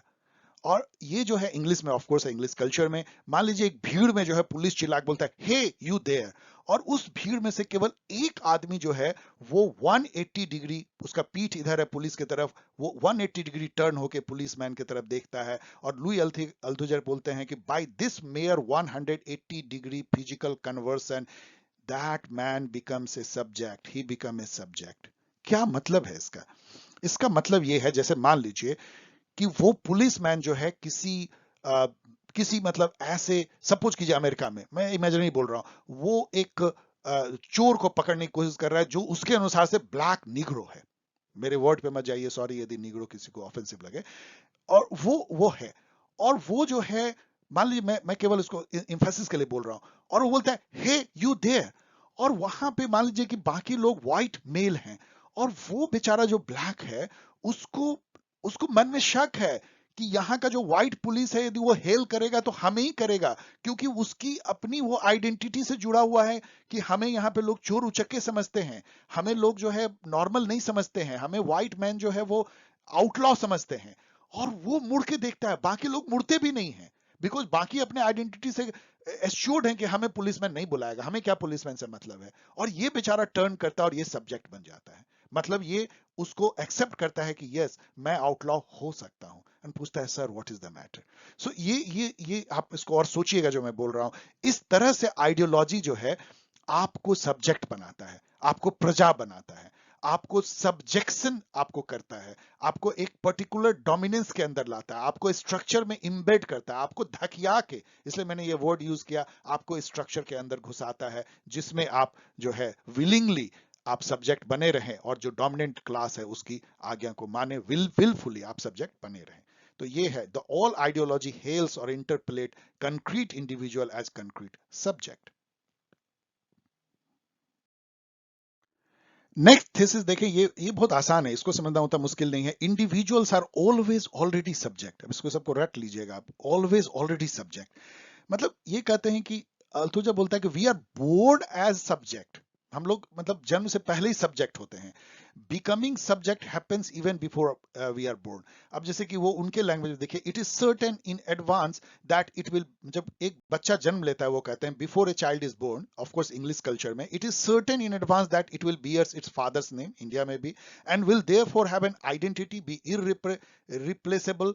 Before the birth, the child is therefore always already a subject, appointed as a subject in and by the specific familial ideological configuration in which he is expected once it has been conceived. ये देखिए India में भी होता है। आप समझिए कि कोई राजा है और उसका बच्चा पैदा होने वाला है, और एक गरीब है जिसके ऊपर कर्ज है, बेचारा मरा जा रहा है, एक किसान है उसका बच्चा पैदा होने वाला है। दोनों का फेट जो है एज ए सब्जेक्ट पहले ही तय हो गया है। एक बच्चा जो है उसका अपने फादर का नेम लेगा, वो किस कास्ट में पैदा होगा, वो दलित होगा, अनटचेबल होगा, ब्राह्मण होगा, क्षत्रिय होगा, उसका समाज में हायरार्की में क्या पोजीशन होगा, उसके पास क्या इकोनॉमिक इंडोमेंट होंगे, उसका क्या रोल होगा समाज में, वो पहले ही फिट किया जा चुका है, वो घर में ही फिट किया जा चुका है। तो ये कह रहे हैं कि हम ऑलरेडी ऑलवेज, वो जो फैमिली का आइडियोलॉजिकल जो एपरेटस है उससे पहले ही वो गाइडेड हो गया है। वो फैमिली का जो पोजीशन है समाज में, उससे ही वो बच्चा का समाज में स्थान होता है। So individual are always already subject, हम ऑलवेज जन्म से पहले से ही सब्जेक्ट हैं। तो हम आइडियोलॉजिकल समुद्र में ही, या आइडियोलॉजिकल में ही हम पैदा होते हैं, वैसे जैसे कि हम हमेशा से हवा में हैं, हम उसी में हम पैदा होते हैं, कोई ब्लैंकेट नहीं ओढ़ा हुआ है। So subject accept their ideological self constitution as reality. ये तो एक अलग बात है, अब इनके थीसिस से हट करके बहुत ही नॉर्मल चीज है, उसको नेचुरल मानते हैं, एंड दस rarely run A fall of the repressive state apparatus. तो ये होता क्या है कि इसीलिए आप पुलिस, आर्मी, इन सबको सर झुका करके आप स्वीकार कर लेते हैं, पॉलिटिकल ऑब्लिगेशन देते हैं, क्योंकि आप अपने को सब्जेक्ट मानते हैं उस स्टेट का या उस क्लास डोमिनेशन का। और लेकिन इनका कहना है कि असली जो हेजेमनी है, जो कि ग्राम्स्की ने भी कहा, यहाँ पे एक मैं लाइन बता दूं कि ग्राम्स्की का जो आइडिया है कल्चरल हेजेमनी का, वो एक ऑलमोस्ट सेम है जो लुई अल्थुजर का जो आइडियोलॉजिकल स्टेट एपरेटस का है। वहां वो सिविल सोसाइटी बोलते हैं, यहाँ वो आईएसए बोलते हैं, लेकिन चूंकि वो बहुत दिन प्रिजन में रहे बहुत सालों तक, तो लुई अल्थुजर ऑलमोस्ट सेम साथ में, ये ज्यादा जो है उसके तुलना में फेमस हो गए और ज्यादा प्रचार पा गए, लेकिन ग्राम्स्की और इनका आइडिया बहुत मिलता जुलता है। Hegemony, however, is reliant less on such repressive state apparatus as the police than it is on those ideological state apparatus by which ideology is inculcated and internalized in all subjects। जैसा मैंने आपको बताया कि उनका कहना है कि main खेल जो है आईएसए में होता है, आरएसए तो बहुत छोटा सा पार्ट है जहां की आपको विजिबली पकड़ के जेल में डाल दें क्योंकि आप डेविएंट हैं, आप ऑर्डर नहीं मान रहे हैं, उस आइडियोलॉजी के अगेंस्ट हैं। लेकिन असली जो खेल होता है वो आइडियोलॉजिकल स्टेट एपरेटस में होता है, इसको जो कंट्रोल करेगा वही आइडियोलॉजी को कंट्रोल करेगा। सो डोमिनेंट क्लास जो है, कैपिटलिस्ट क्लास को अपने आईएसए को अपने कब्जे में करना होता है, तभी वो जो है कैपिटलिस्ट स्ट्रक्चर को लगातार रिप्रोड्यूस कर सकेगा और अपना वर्चस्व बनाए रखेगा। यदि आपको जीतना है तो आपको आईएसए को जीतना पड़ेगा। आईएसए वो एरिना है जहां पे जो कब्जा करेगा उसी का पावर होगा। अब आइए हम लोग बहुत जल्दी जल्दी आईएसए और आरएसए के बारे में देखते हैं। ये आपको एग्जाम में पूछा जा सकता है इसलिए, लेकिन ये बहुत डेंस डिस्कशन नहीं है, तो प्लीज अलाउ मी कि हम बहुत तेज चलें। आईएसए के जो कंपोनेंट हैं आइडियोलॉजिकल स्टेट एपरेटस के, वो रिलीजियस आईएसए है, the system of different churches, अपने यहाँ टेम्पल कर सकते हैं, गिरजाघर एंड मस्जिद and all. The educational ISA, जहां स्कूल, कॉलेज, यूनिवर्सिटीज, ये पूरी सिस्टम आती है, सबसे इंपॉर्टेंट इनका कहना है कि यही है। फैमिली आईएसए, आपने देखा फैमिली का ideological and legal ISA, law का field. Political ISA, the political system, political party and all. The trade union ISA, communication ISA, press, radio, social media, film and all. And cultural ISA, literature, art, sport, etc, even corporate ब्याज में जोड़ सकते हैं। And most important ISA जो है वो school family couple है। इनका कहना है कि मेडिवल पीरियड में ये चर्च फैमिली कपल था, जिसको कि अब जो है कैपिटलिस्ट क्लास में इसको स्कूल फैमिली कपल में बदल दिया गया। ये दो सबसे इंपॉर्टेंट आईएसए के पार्ट हैं। ISA are considered in private domain. ये बहुत इंटरेस्टिंग है कि आप इन सब को देखेंगे तो जो लिबरल आइडियोलॉजी में इसको प्राइवेट माना जाता है, इसको पॉलिटिकल नहीं माना जाता है, लेकिन ये सारे इन इफेक्ट जो है ये मैंडेटेड बाय स्टेट हैं और ये स्टेट के एक तरह से आइडियोलॉजिकल एपरेटस के तौर पे काम करते हैं। इसीलिए इनके व्यू में लुई अल्थुजर कुछ भी प्राइवेट नहीं है, all is political, private is political. जो पर्सनल इज पॉलिटिकल का जो नारा फेमिनिस्ट ने दिया था वही अभी कह रहे हैं। और आईएसए हुई वो एरिना है जो कि लड़ाई, क्लास स्ट्रगल का जो मेन एरिना है। आप आईएसए को जीतिए, आप क्लास स्ट्रगल में जीत जाएंगे। तो फीचर ऑफ आईएसए अभी तक आप समझ गए होंगे क्या है कि रिप्रेसिव स्टेट अपरेटस तो एक होता है, लेकिन आईएसए जो है कई है, मल्टीपल है, डिफ्यूज है, पूरे सोसाइटी में फैला हुआ है। आरएसए जो है लार्जली पब्लिक है, आईएसए प्राइवेट है। RSA functions mainly by violence, लेकिन ISA function predominantly by ideology. यहाँ कोई वायलेंस नहीं है, सब विलफुली, सब चंगासी से चलता है। Ruling ideology is realised in the ideological state apparatus. And ये तो बहुत ऑब्वियस है कि रूलिंग आइडियोलॉजी जो है वो यहीं पे रियलाइज होता है आइडियोलॉजिकल स्टेट एपरेटस में। ISA are multiple, distinct, relatively autonomous and capable of providing an objective field. Blah blah पढ़ लीजिएगा इसको, मैं मुझे लग रहा है कि बहुत देर हो जाएगी, ये बहुत ही ऑब्वियस है, जो बातें इसमें लिखी हुई है बहुत ही ऑब्वियस है। यहाँ केवल देखिए आईएसए रिप्रेजेंट द, ये लुई अल्थुजर के ही वर्ड में, इसलिए ISA represent the form in which the ideology of the ruling class must necessarily be realised and the form in which the ideology of the rule class must necessarily be measured and confronted. यही वो arena है जहां पे कि ruling class अपना ideology को super impose करता है और जो लिटिल आइडियोलॉजी होती है, जो जो जो रूल्ड क्लास की होती है, दलित की होगी, अनटचेबल्स को, उसको कन्फ्रंट करता है, उसको डिमोलिश एनालिसिस भी इसी एरिना में किया जाता है। Ideologies are born in the ISA but from the social classes at grips in the class struggle. अब ये कहते हैं कि देखिए ऐसे देखिएगा तो आइडियोलॉजी जो है बोर्न नहीं होता है आईएसए में। आईएसए में केवल वो रियलाइज होता है, बोर्न कहाँ होता है? उस सोशल क्लास में होता है जो क्लास स्ट्रगल को लड़ रहे होते हैं, वहां पे पैदा होता है। और जो क्लास अपनी आइडियोलॉजी जो उसने पैदा किया है उसको वहां पे वो रूलिंग आइडियोलॉजी बना लेगा, आईएसए में वही रूल करेगा। तो यही बात यहाँ पे ये कह रहे हैं। ये जो है बस केवल आपके रिवीजन के लिए है। मैंने कई कई बता दिया कि आरएसए वर्सेस आईएसए क्या होता है। इसका एग्जाम्पल है यहाँ पे, ऑर्गेनाइज्ड होल है, यूनाइटेड है, ये मल्टीपल डिस्टिंक्ट डिस्पर्स्ड है, ये पब्लिक डोमेन है, प्राइवेट डोमेन में ये टेंजिबल दिखता है, ये इनटेंजिबल है, ये ऑपरेट प्राइमरली बाय वायलेंस, ये operate primarily through ideology, no violence, united and mandated by political power, united and mandated by ruling ideology. इसको आप एग्जाम में लिख सकते हैं। Now we are entering to the part 3 of our lecture, this Foucault, Michel Foucault, right pronunciation, okay. It will be pure madness कि इसे मैं बोलूं कि 25 मिनट में कवर करेंगे। His thought, his kind of father to post-modernism, also post-structuralism, a kind of revolutionary thinker, जिनके बारे में अभी भी बहुत डिस्कशन होती है कि वो क्या कहना चाहते थे। नीजे के बाद एक तरह का nihilist thinker, radical kind of escapism, हर चीज को शक के नजर से देखना और हर स्ट्रक्चर एजेंसी के बंधन से मुक्त हो जाना। तो हम लोग बहुत लिमिटेड चर्चा करेंगे, फूड फॉर थॉट जैसा आप सोचिएगा जो मैं बोल रहा हूं। कुछ चीजें डायरेक्टली रिप्रोड्यूस मैंने फूको का किया है, आप उसको बार बार पढ़िए। So let us begin his power and subject, very limited वे।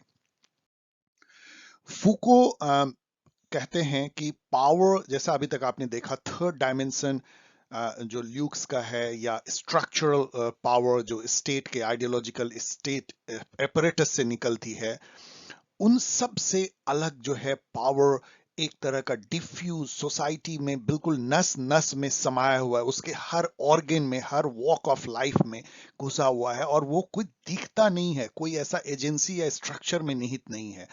वो हर जगह उस तरह से फैला हुआ है जैसे कि ह्यूमन शरीर में ब्लड कैपिलरी है, पोर पोर से निकलता है और हर जगह मैनिफेस्ट होता है। एक अलग बहुत ही रेडिकल व्यू ऑफ पावर। और वो कहते हैं कि पावर जो है वो सब्जेक्टिफिकेशन है। ये तो उनके गुरु जो थे लुई अल्थुजर भी कहते हैं एक तरह से कि सब्जेक्टिफिकेशन है। लेकिन अब यहां देखिए कि फूको सब्जेक्ट को कैसे डिफाइन करते हैं, थोड़ा डिफरेंट है जो हम लोगों ने थोड़ा different. Subject to someone else by control and dependence, ये तो वही है कि प्रजा बन जाना, राजा का प्रजा, सब्जेक्टिफिकेशन, सब्जेक्ट बन जाना किसी का, आप उसके ऑर्डर को मानने लगते हैं, उसके द्वारा गवर्न होने लगते हैं। और दूसरा है tied to his own identity by a conscious और सेल्फ नॉलेज। इसका एक एग्जाम्पल देखिए, फूको के ही एग्जाम्पल से देते हैं। जैसे वो कहते हैं कि पहले जो है लोग ल्यूनेटिक होते थे, मैड जैसे होते थे, अलग डिफरेंट होते थे। 18वीं शताब्दी से पहले, इनलाइटनमेंट के पहले, मॉडर्निटी के पहले, उनको लोग कोई एसएलएम में नहीं डालते थे, उनको कोई मेंटल हॉस्पिटल में नहीं डाल करके, या उनको जंजीर से नहीं जकड़ देते थे, घर के बाहर नहीं रखते थे, वो समाज में रहते थे, उनको लोग डिफरेंट मानते थे। लेकिन मॉडर्निटी में क्या हुआ है कि एक क्रिएट किया गया बाय डिस्कोर्स की मैडनेस, मतलब वो है, या लूनेटिक वो है जो कॉमन से डिफरेंट है, अलग सोचता है, और उसको उसके आइडेंटिटी से उस इंडिविजुअल को टाई करके एक सब्जेक्ट बनाया गया और उसको नाम दिया गया, तुम मैड हो, तुम ल्यूनेटिक हो, पागल हो, और तुमको जो है एक्सक्लूड किया जाएगा समाज से, तुमको घर में नहीं रखा जाएगा, एस्लम में रखा जाएगा या मेंटल हॉस्पिटल में रखा जाएगा, तुम्हें बांध के रखा जाएगा, अलग रखा जाएगा। ये एक उन्होंने इस पे मैडनेस पे उन्होंने पूरी जो है बुक लिखी है, मैंने आपको बताया है। तो ये है कि how a individual is tied to his own identity which is socially created, and उनको वो एहसास दिलाया जाता है कॉन्शियसली कि आप ये हो, आप औरों से अलग हो। और इस तरह से हर तरह, क्रिमिनल की आइडेंटिटी है, साइकियाट्रिक पेशेंट की तो आपने देखा ही, स्कूल में चिल्ड्रन की आइडेंटिटी है कि तुम स्टूडेंट हो, उसकी एक अलग आइडेंटिटी, वो भी अलग अलग टाइप के स्टूडेंट। और कैसे जो है प्रिजन में उसको अलग किया जाता है, कॉर्पोरेट में जो है हिरार्की में आप क्लर्क हो, आप मैनेजर हो, वो आइडेंटिटी से कैसे किया जाता है, इवन फैमिली में आइडेंटिटी की तुम औरत हो, मर्द हो, पति हो, पत्नी हो, लाइक दैट, उस पर वो बात करते हैं। वो भी सब्जेक्टिफिकेशन है, सब्जेक्शन ऑफ वुमेन, जो जेएस मिल ने भी कहा था। तो ये दो मीनिंग है सब्जेक्ट का, and both meaning suggest to a form of power which subjugate and make subject to. ये बहुत ऑब्वियस है, दोनों सबजुगेशन है, किसी फ्री इंडिविजुअल को एक तरह से सब्जेक्ट, उसको जो है उसकी फ्रीडम को छीन करके उसका आइडेंटिटी से ही टाई करके उसको गवर्नेबल बनाना डिसिप्लिन के थ्रू, या उसको नॉर्मलाइज करके, ये उनका कॉन्सेप्ट है। पावर डिनोट्स प्रोसेस ऑफ सब्जेक्टिफिकेशन, ये भी डिस्कस कर रहे थे, making subject out of human being. तो जो नॉर्मल फ्री ह्यूमन बीइंग है उसको कैसे सब्जेक्ट बनाया जाता है, और यहाँ पे वो मॉडर्निटी के क्रिटिक बन जाते हैं। वो कहते हैं कि ये सब शुरू हुआ इनलाइटनमेंट से, इसलिए तो पोस्ट मॉडर्निस्ट कहलाते हैं, जहां पे कि ह्यूमन साइंस शुरू हुआ, ह्यूमन को एज ए ऑब्जेक्ट स्टडी किया जा सकता है, बिहेवियरलिज्म, ह्यूमन के बिहेवियर को ऑब्जर्व किया जा सकता है और फिर उसके बिहेवियर को इन्फ्लुएंस किया जा सकता है, और जो इन्फ्लुएंस है वही पावर का फॉर्म है, उनका कहना है। जब ह्यूमन को as a object scientific study किया जाने लगा, जब उनको मैनिपुलेट किया जाने लगा, तब पावर जो है समाज में फैल गया। वो सॉवरेन के हाथ से law, legal, court, justice, jurisdiction, prison से बाहर निकल के school, college, family, hospital, psychiatry, इन सब में फैल गया, कॉर्पोरेट एडवर्टीजमेंट में फैल गया, ब्लड के कैपिलरी जैसा, यही उनका कहना है। Subjectification is carried out in school, hospital, prison, office, church, temple, corporates, media, family, film and all organs of society. Subjectification is done by, कैसे किया जाता है, जैसे आपने देखा बिहेवियरलिज्म में आप ह्यूमन को ऑब्जेक्ट बना के ऑब्जर्व करो, scientifically, scientific study of the man जिसको बोलते हैं, बाय इन्फोर्सिंग डिसिप्लिन, स्कूल में, जेल में, हॉस्पिटल में कैसे डिसिप्लिन इन्फोर्स किया जाता है, ऑफिसेज में, बाय नॉर्मलाइजेशन। नॉर्मलाइजेशन क्या है, आपने एक नॉर्म बनाया जो सोशली कंस्ट्रक्टेड है, कि आपको कैसा दिखना है, आपका बॉडी को कैसा होना है, आपको कैसा एक्ट करना है, आपको कैसा बिहेव करना है, वो नॉर्म है, और उस नॉर्म में आप इंडिविजुअल को ढकेलते हो। आपने भी देखा ना कैसे हेल किया जाता है आइडियोलॉजी, तो आप इसको धकियाते हो और उसको फ्रेम में, खांचे में ढलते हो कि ये नॉर्मल है, और जो नॉर्मल नहीं है उसको आप समाज से अलग करने की कोशिश करते हो। तो ये नॉर्मलाइजेशन प्रोसेस है डिसिप्लिन के through, and subjecting the individual to socially created knowledge and regime of truth. ये सबसे इंसीडियस एक फॉर्म है जहां पावर जो है वो नॉलेज क्रिएट करता है, वो ट्रूथ को क्रिएट करता है, क्योंकि पोस्ट मॉडर्निज्म में ट्रूथ कोई ऑब्जेक्टिव नहीं होता, इट इज सोशली क्रिएटेड। आप जो क्रिएट करते हो वही ट्रूथ है, और उस ट्रूथ को, जिसको रेजिम ऑफ ट्रूथ आप कह सकते हैं, created by discursive method, by the power, power के फॉर्म से जो पावरफुल है वो नॉलेज क्रिएट करते हैं, और उसमें जो है इंडिविजुअल को आप एक तरह से बांधते हो कि यही ट्रूथ है, इसको तुम एक्सेप्ट करो, और जब वो ट्रूथ को एक्सेप्ट करता है तो वो सब्जेक्ट बनता है उस रेजिम ऑफ ट्रूथ में। In this sense the term power is not a determinate thing. Foucault कहते हैं कोई थिंग नहीं है, कोई एक मास नहीं है जिसको आप लोकेट कर सकते हो किसी एजेंसी या स्ट्रक्चर में। No, it denotes relation. ये एक जस्ट एक संबंध है, एक रिलेशन है बिटवीन इंडिविजुअल। पावर जो है डिनोट करता है रिलेशन को, इंडिविजुअल के बीच में रिलेशन को, power relation, a relation which can direct और डिटरमिन अनदर्स बिहेवियर। और ये एक ऐसा रिलेशन है जो दूसरे के बिहेवियर को इन्फ्लुएंस कर सकता है, अफेक्ट कर सकता है, उसको चेंज कर सकता है, अच्छे और बुरे के लिए, दोनों के लिए ही। आप देखिए पावर, जो पेरेंट का जो पावर चिल्ड्रन पे होता है, उनके बिहेवियर को वो चेंज करता है, और कई बार उनके अच्छे के लिए, उनके भविष्य के अच्छे के लिए। जो डॉक्टर होता है वो उसका पावर जो है वो पेशेंट के बिहेवियर को चेंज करता है, कई बार अच्छे के लिए। जो स्कूल में टीचर का आप समझिए वो बिहेवियर चेंज करता है अपने पीपल का, कई बार अच्छे के लिए, यहीं पे पावर प्रोडक्टिव हो जाता है।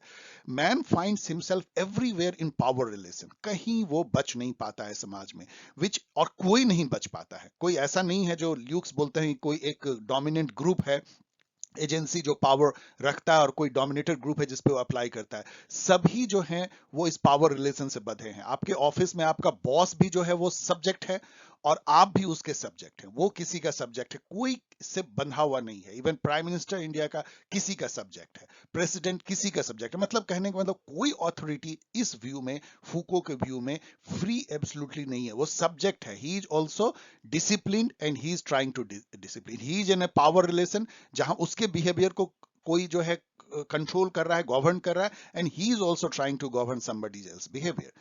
So man finds himself everywhere in power relation which acts on his action, structuring the field of possible actions.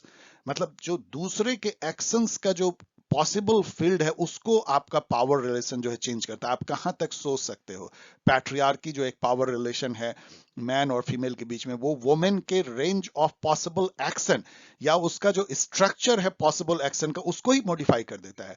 दस पावर फूको कहते हैं is a mode of action upon action. इसको रट लीजिए, mode of action upon action. It is not simple action, it is a mode of action upon actions of other. यही बात की a relation which can direct और determine another's behaviour और structure the field of possible action. That's why power is a mode of actions upon actions. अब ये इस पे थोड़ा सा देखिए कि पावर रिलेशन, ये मैंने उनके जो एसे है सब्जेक्ट एंड पावर फूको उससे लिया है, जहां पे कि वो कहते हैं कि जो पावर रिलेशन है, क्योंकि पावर को सबसे अच्छा आप पावर रिलेशन के थ्रू समझ सकते हैं, तो उनका कहना है पावर रिलेशन के कुछ जो है इसेंशियल एस्पेक्ट हैं उसको जानना चाहिए।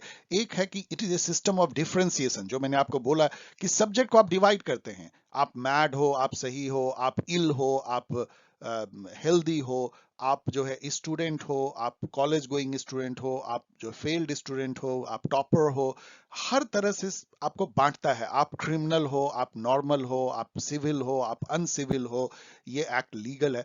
ये जो डिवाइड करता है, subject is divided inside himself, subject के अंदर में ही उसको दो पार्ट कर देता है, स्प्लिट जिसको आप कह सकते हैं, और या डिवाइड अदर से भी कर देता है कि तुम मैड हो, तुम नॉर्मल नहीं हो।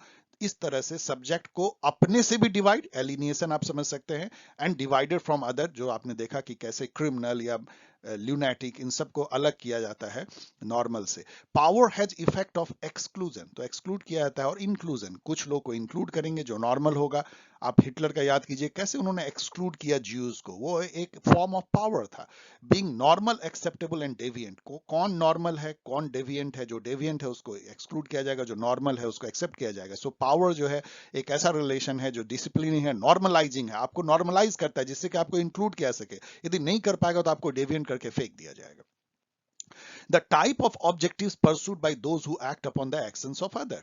अब जो भी आपके एक्शन को इन्फ्लुएंस करता है through power relation, power relation दो इंडिविजुअल के बीच का रिलेशन है जो एक दूसरे के एक्शन को डिटरमिन करता है, गवर्न करता है, इन्फ्लुएंस करता है, उसका ऑब्जेक्टिव क्या होता है। तो फूको अपने ही वर्ड में कहते हैं, इटैलिक में उनके ही वर्ड में, द मेंटेनेंस ऑफ प्रिविलेजेस, जो प्रिविलेज पोजीशन उसको बनाए रखना, जैसे बॉस बॉस बना रहेगा।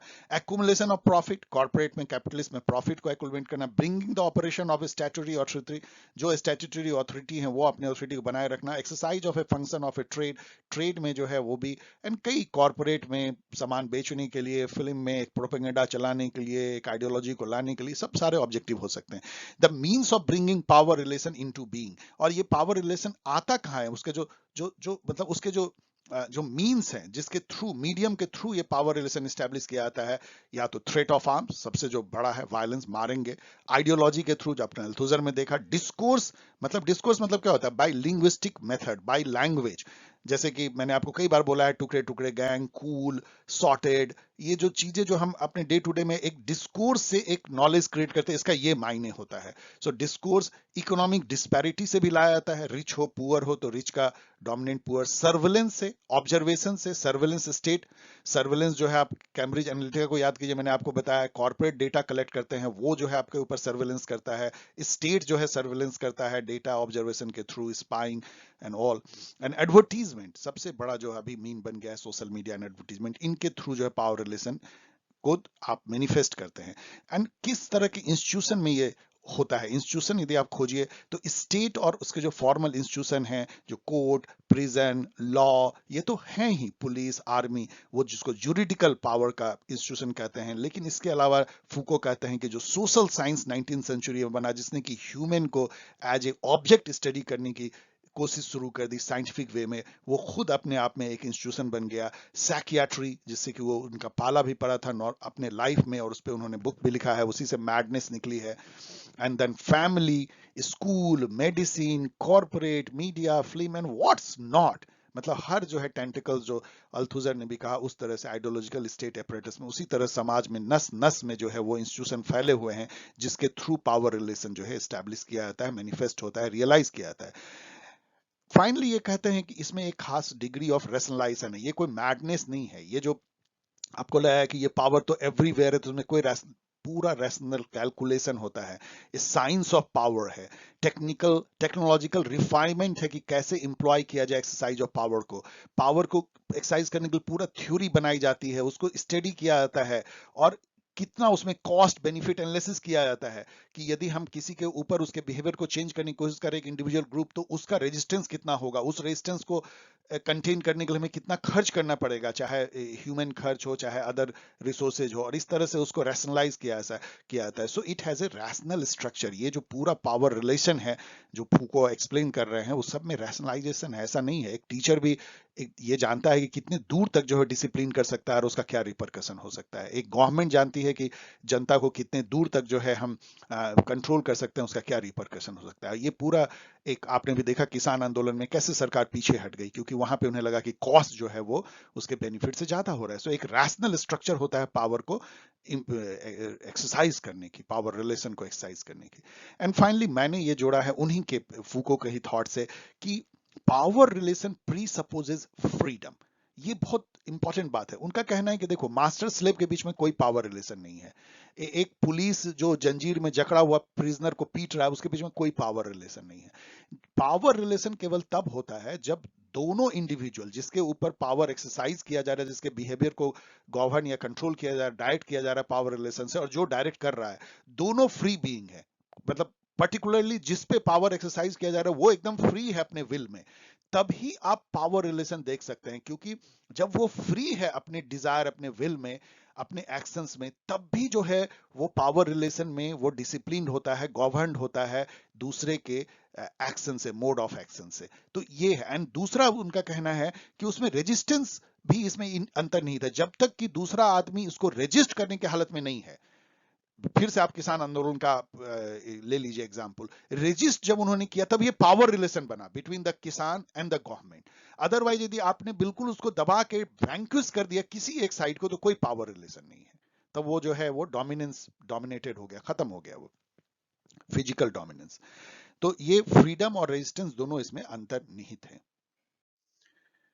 अब हम लोग जो है एक तरह से समझिए, ये एक समरी जैसी है कि फीचर्स ऑफ फोकलियन पावर, ये पावर कैसे अलग है। अभी जो आपने देखा liberal conception of power, Luke's का, या थर्ड डायमेंशन पावर जो आपने स्ट्रक्चर मार्क्सिज्म का देखा, पावर एज आइडियोलॉजी और आइडियोलॉजिकल स्टेट apparatus में रियलाइज होना, या कल्चरल हेजेमनी का पावर जो ग्राम्स्की ने दिया, उससे ये कैसे अलग है। बहुत बहुत तरीके से अलग है। लेट अस सी।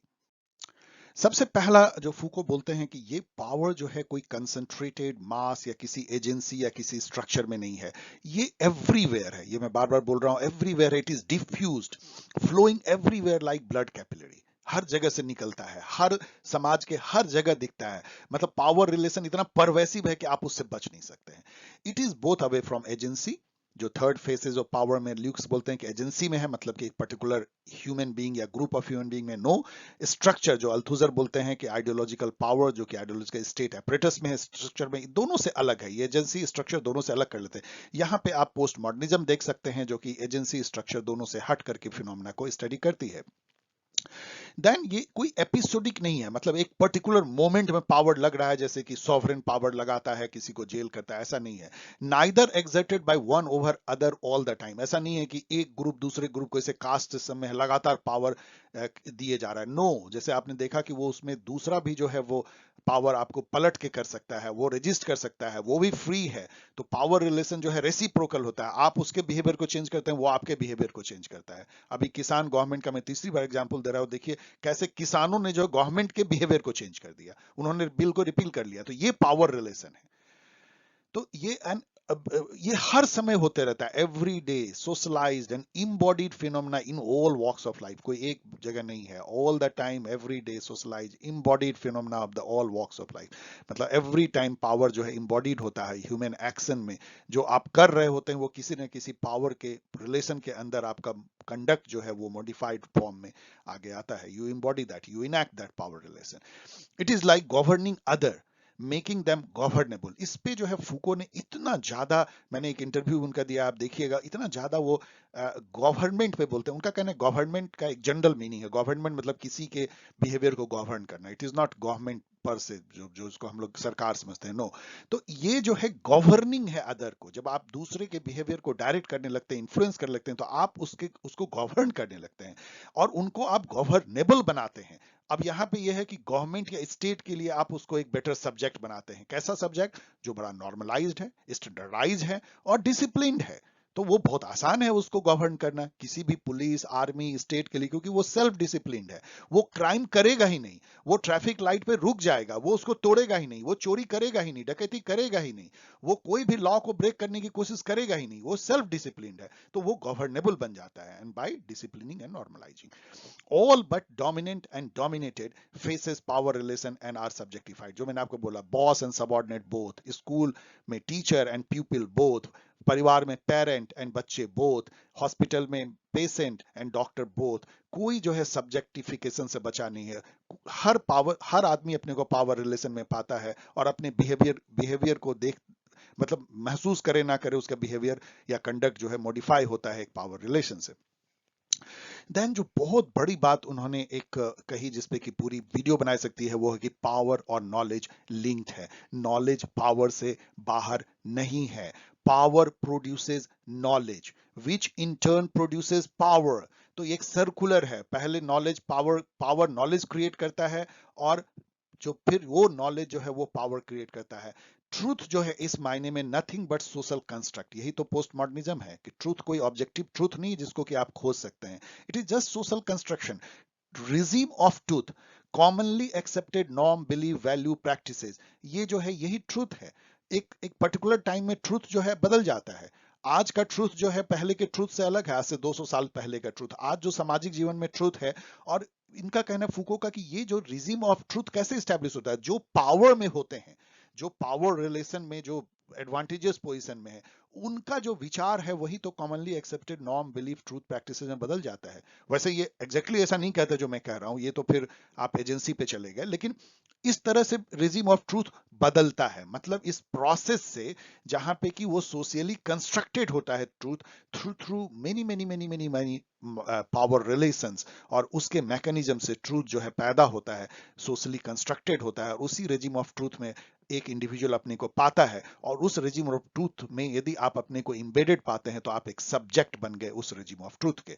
तो इस तरह से नॉलेज और पावर जो है, और क्यों ऐसा होता है, क्योंकि नॉलेज इनके अनुसार से डिस्कर्सिव है। डिस्कर्सिव का मतलब यह है कि जो डिस्कशन, स्पीच, कम्युनिकेशन, लैंग्वेज के थ्रू जो पावर, मतलब नॉलेज बनाई जाती है। नॉलेज ऑलवेज जो है लैंग्वेज पे डिपेंडेंट होती है, ऑलवेज जो है स्पीच, कम्युनिकेशन पे डिपेंडेंट होती है, और इसीलिए वो जो है एक रियल नहीं है, वो एक तरह का इमेजिनरी है, क्योंकि लैंग्वेज इटसेल्फ एक इमेजिनरी सिंबॉलिक चीज है, वो कोई रियल नहीं है, वो मेडिएटेड है, मतलब एक तरह का रियलिटी से। तो यहाँ पे जो है पावर, जो पावर में होते हैं वो डिस्कोर्स को कंट्रोल करते हैं, और वही जो है नॉलेज क्रिएट करते हैं, और जितना ज्यादा नॉलेज होगा उतना ही ज्यादा पावरफुल होंगे। तो ये दोनों में डिस्कर्सिव रिलेशन है, नॉलेज और पावर में, या सर्कुलर रिलेशन है। देन अगेन एक बायो पावर की वो बात करते हैं, बायो पॉलिटिक्स की भी बात करते हैं। बायो पावर मतलब यहाँ बायोलॉजी से आता है, मतलब body, power to discipline and normalise human body. इसका एग्जांपल देखिए कि कैसे सोशल नॉर्म जो है जीरो साइज बॉडी, मतलब औरतों का होना चाहिए। आप देखिए उसके लिए जो लड़कियां हैं वो भूखी रहती हैं, डाइट करती हैं, कि उनको जो है उस टाइप का बॉडी चाहिए जो समाज में मान्यता प्राप्त है, जीरो साइज। इसी तरह से मेल में जो है सिक्स पैक। अब देखिए कैसे जो है बायो पावर कैसे नॉर्मलाइज करता है आपको। यदि आप वैसा नहीं है तो आप मतलब कि बहुत अच्छे नहीं है, आपका यदि उस टाइप का मसल नहीं है तो power to discipline and normalise human body को भी एक नॉर्म में, कि ये अच्छा है ये बुरा है। इट्स सेक्सुअलिटी भी जो है आपको कैसा आपको होना चाहिए, सेक्सुअल ओरिएंटेशन, आपको ट्रांसवर्सल नहीं होना है, आपको गे नहीं होना है, आपको स्ट्रेट होना है, आपको हेट्रोसेक्सुअल होना है, वो नॉर्मल है, और होमोसेक्सुअल जो है एबनॉर्मल है। आपको यहाँ पे पता होना चाहिए कि फूको जो है वो होमोसेक्सुअल थे, और इसलिए उन्होंने हिस्ट्री ऑफ सेक्सुअलिटी पे बुक लिखा, मैडनेस पे बुक लिखा, क्योंकि वो साइकियाट्रिस्ट के पास गए थे। इनफैक्ट अपने पूरे जीवन में जो इनके साथ हुआ है उसी पर उन्होंने रिसर्च किया, और उसी से इतने बड़े वो पोस्ट मॉडर्निस्ट थिंकर बने। आपका ह्यूमन का जो जीवन होता है वो खुद लेबोरेटरी होता है। यदि आप अपने जीवन को खुद पलट के देखें तो आप उसमें इतनी चीजें रिफ्लेक्ट कर सकते हैं जो ज्ञान आपको कहीं नहीं मिलेगा। सो इट्स सेक्सुअलिटी, उस पे भी जो है नॉर्मलाइज एंड डिसिप्लिन का और एक तरह से पावर रिलेशन का जो है कब्जा हो जाता है। Set of mechanism through which the human body becomes the object of political strategy. Human body को कैसे जो है वो नॉर्मलाइज किया जाए, कैसे उसको डिसिप्लिन किया जाए, कैसे उसको यूज किया जाए, कैसे जो है ह्यूमन बॉडी का पॉलिटिकल यूटिलाइजेशन किया जाए, ये सारी कैसे उसको कंट्रोल किया जाए, कैसे उसको भीड़ में बदला जाए, कैसे उसको जो है दंगे करवाने के लिए यूज किया जाए, कैसे उसको जो है अपने पॉलिटिकल यूज के लिए किया जाए, ये सारा जो है बायो पावर है। Thus Foucauldian power is diffuse rather than, उन्हीं के लैंग्वेज में लिखा हूं, यहाँ पे इटैलिक में है, is diffuse rather than concentrated, कोई कंसंट्रेटेड नहीं है, embodied and enacted rather than possessed, कोई इसको पावर ऐसा नहीं है कि कोई पॉकेट में पैसा रखे हुए है, ये जस्ट आप धारण करते हैं पावर को और इनैक्ट करते हैं पावर को एज ए पावर रिलेशन। आपके या तो आप किसी के एक्शन को या बिहेवियर को मॉडिफाई करने की कोशिश कर रहे हैं या खुद मॉडिफाइड आपका बिहेवियर हो रहा है।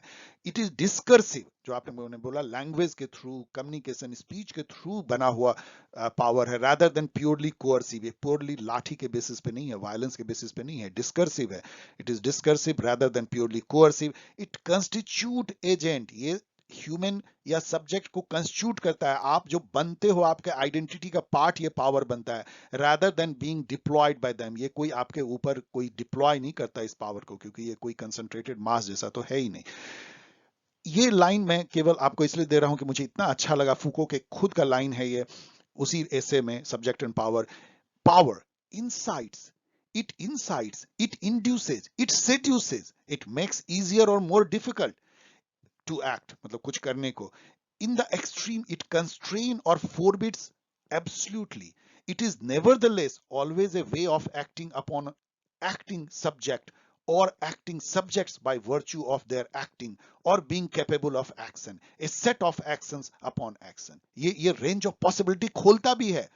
कैसे आप डिसिप्लिन होने से जो है स्टूडेंट लाइफ में कुछ कर पाते हैं, कैसे पेशेंट जो है डिसिप्लिन होने से ठीक हो सकते हैं, कैसे जो है प्रिजनर भी डिसिप्लिन होने से जो है वो एक अच्छे नागरिक फिर से बन सकते हैं। इसमें प्रोडक्टिव कैपेबिलिटी भी आगे हम लोग डिस्कस करेंगे इसको।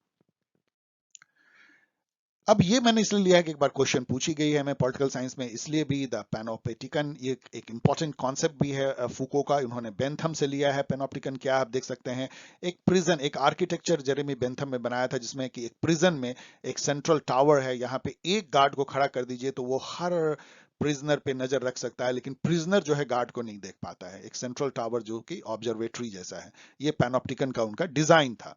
प्रिजन जो बाद में बहुत, अभी आप देख सकते हैं इसको, सेंट्रल जो मॉल होता है जिसमें आप लोग जाते हैं उसमें देखिएगा तो पैनोप्टिकन का फिनोमेना है, एक सेंट्रल पोजीशन जिसमें कि गार्ड जो है सबको देख सकता है, या सीसीटीवी कैमरा से सब जगह नजर रखी जा सकती है। इसको जो है, इस पैनोप्टिकन को एक मेटाफोर के रूप में जो है फूको ने लिया अपने पावर को डिस्क्राइब करने के लिए। ये जो डिसिप्लिनरी पावर है, उनका कहना है कि, ये तो मैंने आपको बता दिया पैनोप्टिकन क्या था, उनका कहना था कि फूको ने क्या किया कि एक्सप्लोर किया relationship between A system of social control and people in A disciplinary situation, कि जब एक पूरे पीपल को या किसी को भी observation, continuous observation, CCTV camera में, आप ऑफिस में हो सीसीटीवी कैमरा लगा दे, आप स्कूल में हो सीसीटीवी कैमरा लगा दे, तो टीचर और स्टूडेंट का बिहेवियर कैसे सेल्फ डिसिप्लिन हो जाता है, कैसे उसका बिहेवियर चेंज होता है, और कैसे ये ऑब्जर्वेशन जो है रिलेशन ऑफ पावर के तौर पे यूज होता है। द पावर नॉलेज रिलेशनशिप भी इससे जो है आप एनालाइज कर सकते हैं कैसे। In his view power and knowledge comes from observing other, आपको जो है दूसरे को जितना ऑब्जर्व करोगे उतना ही उसके बारे में जानकारी इकट्ठा करोगे, और जितना ही जानकारी इकट्ठा करोगे उतना ही उसके ऊपर आपका पावर होगा। मतलब पावर के लिए आपको उसको इन्स एंड आउट जानना है। It mark the transition in A disciplinary power with every movement supervise and all events recorded. आप याद कीजिए टेलर को, यही तो उन्होंने किया था अपने साइंटिफिक मैनेजमेंट में, कि टेलर उसको पूरा मैन को मशीन बना दिया, उसके एक एक हैंड मूवमेंट और सबको उसने रिकॉर्ड किया और उसको स्टैंडर्डाइज किया। वही पैनोप्टिकन में भी प्रिजनर के बारे में किया जाता है, वही स्कूल में जो है सीसीटीवी कैमरा लगा के, ऑफिस में सीसीटीवी कैमरा लगा के किया जाता है, कॉर्पोरेट में सीसीटीवी कैमरा लगा किया जाता है। The result of this surveillance is acceptance of regulation and docility. मतलब आप यदि उस सर्विलेंस में है तो जो ऑब्जर्वेंट है, जिसको ऑब्जर्व किया जा रहा है, वो उसको एक्सेप्ट कर लेता है एज ए नॉर्मल, और वो एकदम डोसाइल, मतलब बिल्कुल वो हिला डुला नहीं, मतलब एकदम एक डल डोसाइल आज्ञाकारी जो है वो बन जाता है। एक नॉर्मलाइजेशन ऑफ सॉर्ट, और नॉर्मलाइज हो जाता है वो, stemming from the threat of discipline, क्योंकि उसको लगता है कि ऑलवेज उसको देख रहा है, तो वो खुद सेल्फ disciplined हो जाता है. Those under observation become conscious of their own visibility and as a consequence start to observe themselves through the eyes of the observing other. अब वो दूसरे के ऑब्जर्वर के नजर से अपने को खुद ऑब्जर्व करने लगते हैं. Thus very subject themselves to the normalizing judgment of the observation. वो खुद अपने को सब्जेक्ट कर लेते हैं normalizing judgment of the observer. वो खुद अपने ऊपर जो है नजर रखने लगते हैं, सेल्फ डिसिप्लिन हो जाते हैं. प्रिजनर यदि हट भी जाए तो वो वैसे ही बिहेव करेंगे एज इफ कि कोई उनको लगातार देख रहा है. The more one observe the more powerful one become. यही है कि जितना ज्यादा नॉलेज किसी चीज के बारे में आपको होगा उतना ही आप उसको कंट्रोल कर पाएंगे. The power come from the knowledge and the observer has accumulated from his observation. Know to control. जितना जानोगे उतना कंट्रोल करोगे. इसीलिए आप देखिए स्टेट सब कुछ आपके बारे में जानना चाहता है. जितना अपने सब्जेक्ट के बारे में स्टेट जानना चाहेगा उतना ही सब्जेक्टिफिकेशन होगा, उतना ही सब्जेक्ट को वो गवर्नेबल बना पाएगा, उतना ही डिसिप्लिन बना पाएगा, चाहे प्रोडक्टिव या अपने ओन यूज के लिए, पॉलिटिक्स के लिए अलग बात है जो बायो पॉलिटिक्स है. लेकिन observation creates knowledge. Knowledge creates power. By being combined and generalized, they attained a level at which the formation of knowledge and the increase in power regularly reinforce one another in a circular manner. मतलब circular है, knowledge creates power and power creates knowledge, knowledge creates power, और ये एक spiral. Example जो है, आप surveillance culture आप देख लीजिए, कैसे सीसीटीवी कैमरा कल्चर हर जगह फैल चुका है, उससे कैसे बिहेवियर चेंज होता है ऑफिस में, स्कूल में, कॉर्पोरेट में एंड एवरीवेयर, हॉस्पिटल में. बायोमेट्रिक आइडेंटिफिकेशन, आधार एंड इस टाइप के जो हैं linkage from this to this. अभी जैसे पैन से भी अब इसको लिंक करने की हो रही है, पहले सॉरी पैन से तो कर दी गई है, अब जो है वोटिंग कार्ड से भी आधार को, तो उससे जो है एक काइंड आप समझ सकते हैं कि state will be able to know more and more about its subject. तो ये पैनॉप्टिकन है. इस पे आपको क्वेश्चन भी आ सकता है कि कैसे फूको ने इसको यूज किया. वैसे ये एक पैनॉप्टिकन मॉडल के क्रिटिक हैं, लेकिन इसको कहते हैं कि यही डिसिप्लिनरी एस्पेक्ट ऑफ पावर है. इसी तरह ऑब्जर्वेशन से कैसे डिसिप्लिन लाया जाता है. देन एक दूसरा जो कॉन्सेप्ट वो देते हैं कि जुरिडिकल वर्सेस नॉर्मलाइजिंग पावर. ये जो है क्राइम एंड पनिश में जो वो देते हैं, पनिशमेंट एंड क्राइम, जो उनकी बुक है, बुक का नाम हो सकता है आप फिर से देख लीजिएगा, उसमें वो काफी इस पे जो है वो लिखते हैं जुरिडिकल वर्सेस नॉर्मलाइजिंग पावर को. वहां पे वो जो लिबरल जो कॉन्सेप्ट ऑफ सोशल कॉन्ट्रैक्ट है उसकी वो बुराई करते हैं, क्रिटिक करते हैं, जहां पे कि ये माना जाता है कि एकदम एक फ्री इंडिविजुअल जो है सोशल कॉन्ट्रैक्ट करता है, जहां पे कि एज ए सिटीजन वो उसको एकदम एक राइट है, एक तरह का fundamental right, natural right state के अगेंस्ट में, और सभी इक्वल हैं, इक्वलिटी है, वहां जस्टिस है. उसको वो क्वेश्चन करते हैं कि कॉन्ट्रैक्ट में जो है लीगल आपको इक्वलिटी है, लेकिन एक्चुअल में आप देखिए तो आप हमेशा अपने को पावर रिलेशन में पाते हैं, जो अभी हम लोग डिस्कस कर रहे हैं. वहां कोई इक्वलिटी नहीं है, वहां पे पूरा डोमिनेंस है, पूरा सब्जुगेशन है, आप सब्जेक्ट बनते हैं.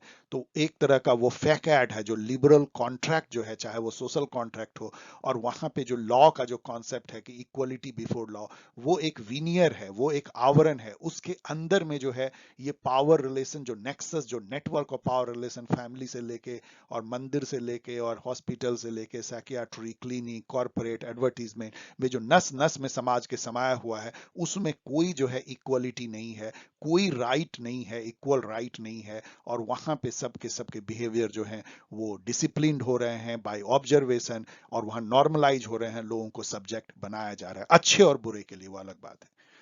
तो जुरिडिकल पावर वो है जो कि लिबरल व्यू में है, जो सॉवरेन पावर है, जो विजिबल है, दिखता है. Power of the sovereign to punish law breaker, criminals, जो जमाने से है, carried out through institution of law, parliament, court, police, army. इसको आप कॉन्ट्रेक्चुअल पावर भी कह सकते हैं, पावर ऑफ कॉन्ट्रैक्ट, जो आप जहां पे कि आप उसको लीगली इन्फोर्स कर सकते हैं. ये एक लीगल पावर है, इसको पॉलिटिकल पावर ही कह सकते हैं. और ये पावर को फूको कहते हैं कि ये निगेटिव है, प्रोहिबिटिव है, अनप्रोडक्टिव है. इसमें कोई प्रोडक्टिविटी नहीं, केवल आपको रोकता है. The only method power lies in its prohibition, रोकना है, शराबबंदी रोकना है. इट्स रिजेक्शन, ये रिजेक्ट करता है आपको.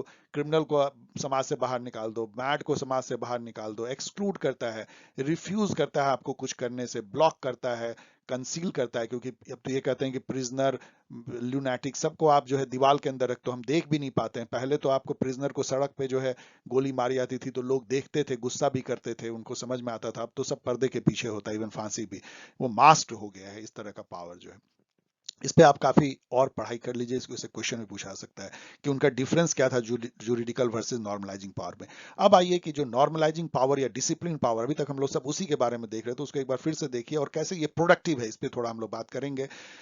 ये कहते हैं कि ये केवल जो है डिस्ट्रक्टिव या निगेटिव या प्रोहिबिटिव नहीं है। इस तरह का जो पावर है, डिसिप्लिनिंग नॉर्मलाइजिंग पावर, जो फैमिली से लेके स्कूल और हॉस्पिटल में होता है, उसमें प्रोडक्टिव भी होता है। उससे जो है एक मॉडर्न समाज भी बना है, उससे जो है मटेरियल प्रोग्रेस भी हुई है, उससे जो है एक तरह का जिसको आज हम मॉडर्न कल्चर बोलते हैं, मॉडर्न प्रॉस्पेरिटी बोलते हैं, मॉडर्न रूल ऑफ लॉ बोलते हैं, मॉडर्न जस्टिस सिस्टम बोलते हैं, या जो जस्टिस एज फेयरनेस बोलते हैं, उन सबको लाया भी गया। जो प्रोसीजरल जस्टिस को मतलब इंप्लीमेंट भी किया गया है इसी डिसिप्लिनिंग नॉर्मलाइजिंग पावर से।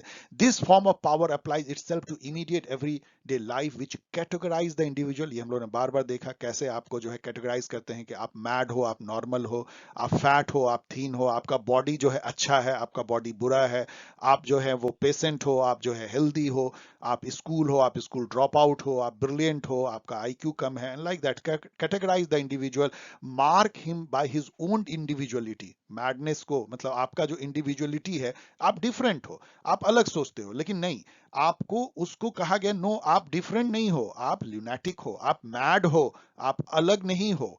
Attaches him to his own identity, और उसके आइडेंटिटी से आप उसको बांध दो, आप वो फ्री नहीं रहा, अब आप वो मैड हो गया, वो एक कैटेगरी बन गई।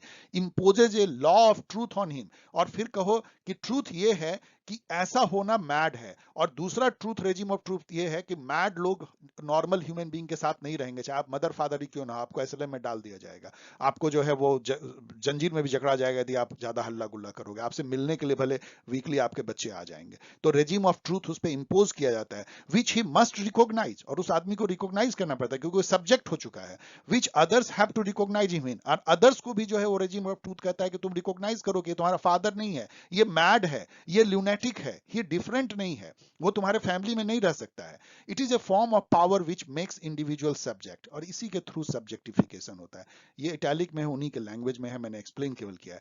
Power relation in family, school, hospital, medicine, psychiatry, office, corporate world, advertisement, social media, it is may be enabling and productive too. ये समझिए, ये कहते हैं कि ये नहीं है कि केवल ये जो है अनप्रोडक्टिव है, प्रोहिबिटिव है, जैसे जुडिकल पावर है, ये इनेबलिंग एंड प्रोडक्टिव भी हो सकता है।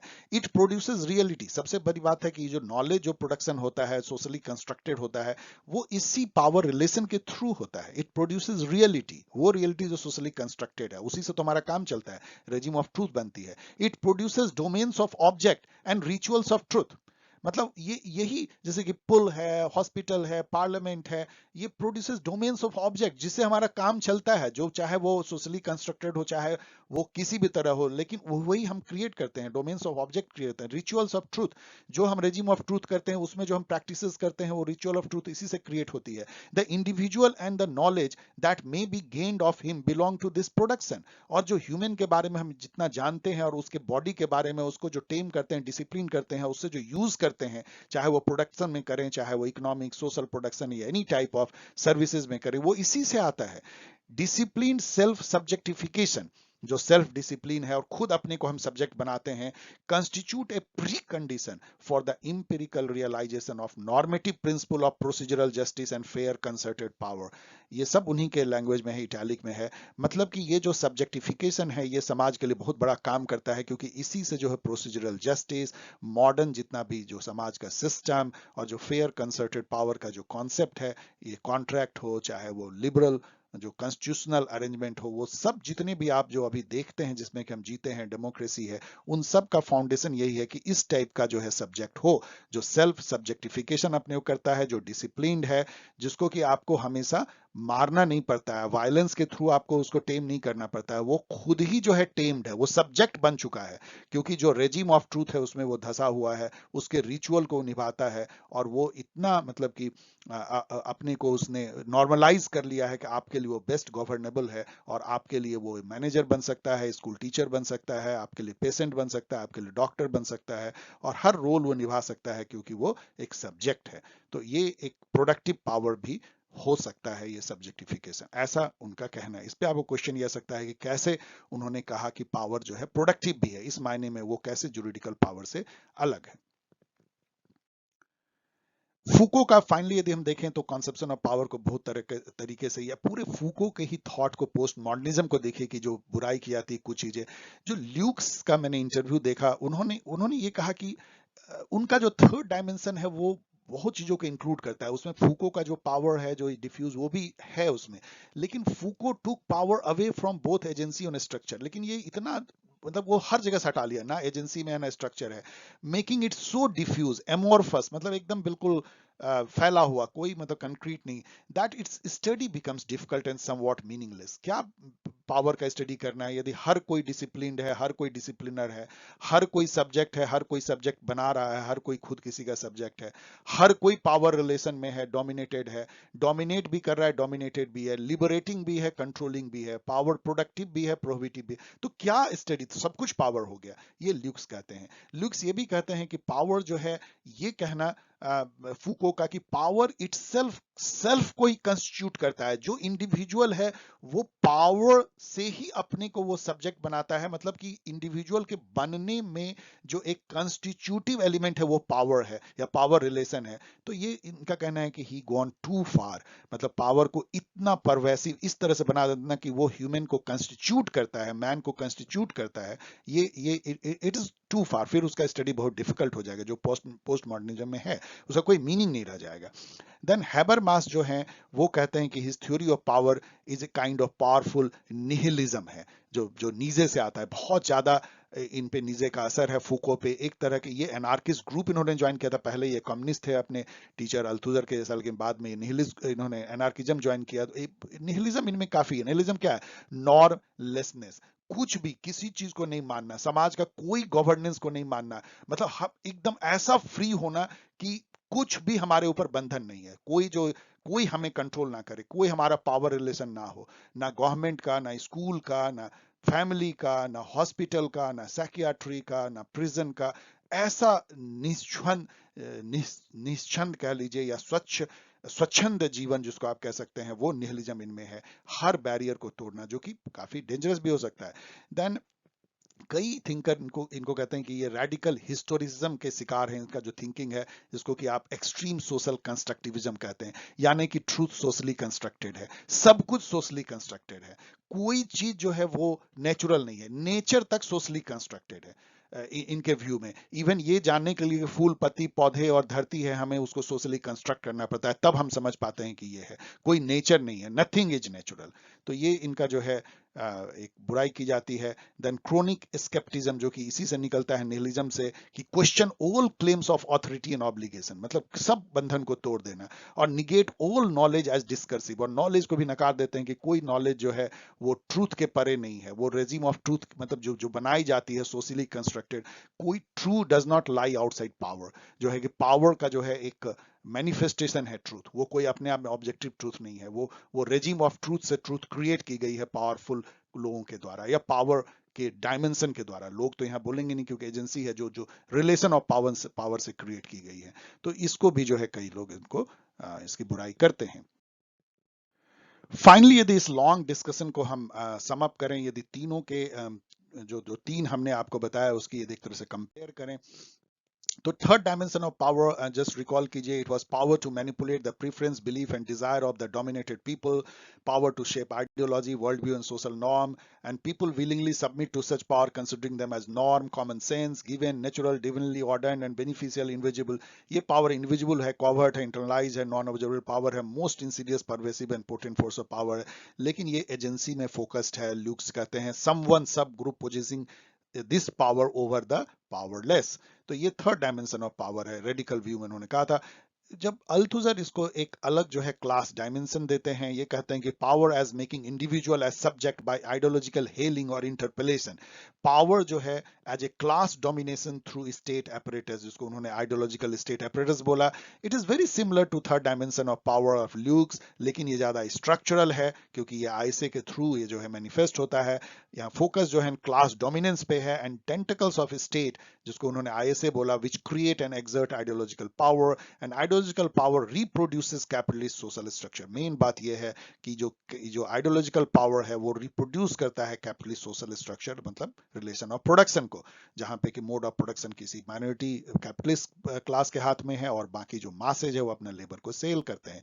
इस रिलेशन को ये जो आइडियोलॉजिकल स्टेट एपरेटस है वो रिप्रोड्यूस करता है लगातार, इसी से कैपिटलिज्म बनी रहती है। यहाँ पे फोकस स्ट्रक्चर पे है, यहाँ एजेंसी पे था, यहाँ स्ट्रक्चर पे है। The exploited find themselves immersed in ideology which hails them as subject. यहाँ ह्यूमन एजेंसी बहुत कसमसा गई है, वो स्ट्रक्चर में कठपुतली की तरह हो गई, ह्यूमन एजेंसी कहीं खो गई है। अब यहाँ पे आता है फूको का, जो अभी आपने देखा कि इन्होंने पावर को दोनों एजेंसी स्ट्रक्चर दोनों से हटा लिया है। पावर अब नस नस में समाज के जो है फैल गई है। ये नॉर्मलाइजिंग पावर है, डिसिप्लिनरी पावर है, पावर ऑफ सब्जेक्टिफिकेशन है। Power as normalising and discipline, not very different from third dimension of power. यदि आप देखेंगे तो इससे कोई अलग नहीं है, but away from both agency and structure. और ऐसा इसका कोई सोर्स नहीं है जैसा वहां पे था, ना ही पावर कहीं लोकेटेड है किसी एजेंसी में, और पावर एवरीवेयर है। No one nowhere can escape from power relation. और ये पावर जो है कोई थिंग नहीं है, कोई सब्सटेंस नहीं है, मास नहीं है, कहीं पे लोकेटेड नहीं है, ये पावर रिलेशन है। पावर रिलेशन वो है जहां पे कि दूसरे के बिहेवियर को आप गवर्न करते हैं, डायरेक्ट करते हैं, मॉडिफाई करते हैं। हर कोई पावर रिलेशन में अपने को पाता है। तो ये दोनों एजेंसी और स्ट्रक्चर से अलग हो गया। डिफ्यूज है, हिडन है, एवरीवेयर है। No one is oppression and oppress, no one is disciplining and discipline. सब कोई, अब कोई मतलब कि कोई जो है, हर कोई सब्जेक्ट है, इसलिए वो उसका बिहेवियर कोई मॉडिफाई कर रहा है, वो किसी का कर रहा है। Power relation as outcome of modern social life. और ये मॉडर्निटी का ये परिणाम है या दुष्परिणाम है कि life based on scientific knowledge, reason, rationality, उसके चलते पावर जो है इस तरह हमारे नस नस में घुस गया है, क्योंकि हमने इवन ह्यूमन को साइंटिफिकली समझने की कोशिश की, उसको भी साइंटिफिक ऑब्जेक्ट बना दिया, जैसे कि टेबल कुर्सी। और उसको भी हम जो है, उसके शरीर को भी टेबल कुर्सी की तरह हम जो है टेम करने लगे, स्ट्रक्चर करने लगे, एक फिक्स खांचे में ढालने लगे, और उसको उसी तरह से यूज करने लगे जैसे हम टेबल कुर्सी कंप्यूटर को करते हैं। ये इनका बेसिकली कहना है, very radical view of power. Past year question देखे मैंने ड्यू से लिए हैं, और में भी इस तरह के क्वेश्चन होंगे। क्वेश्चन जो है आपको देख के बहुत अच्छा नहीं लगेगा, क्योंकि लगता है कि टीचर किसी एक सब्जेक्ट को केवल पढ़ाते हैं, उन्होंने अल्थुजर या ल्यूक से क्वेश्चन ही नहीं पूछा है। In the light of his view that he मतलब कि Foucault, his view that truth isn't outside power, discuss Foucault's conception of power. तो ये तो मैंने डिस्कस किया कि truth is not outside power. Power जो है नॉलेज क्रिएट करता है, डिस्कोर्स के थ्रू, डिस्कर्सिव नॉलेज, उससे जो है रिजिम ऑफ ट्रूथ पैदा होती है। ट्रूथ कोई ऑब्जेक्टिव होता नहीं है। तो पोस्ट मॉडर्निज्म आप पूरा डिस्कस कर सकते हैं। और फूको का जो कंसेप्शन ऑफ पावर है, वो नॉलेज एंड पावर वाला जो पोर्शन है, उसको आप कर सकते हैं।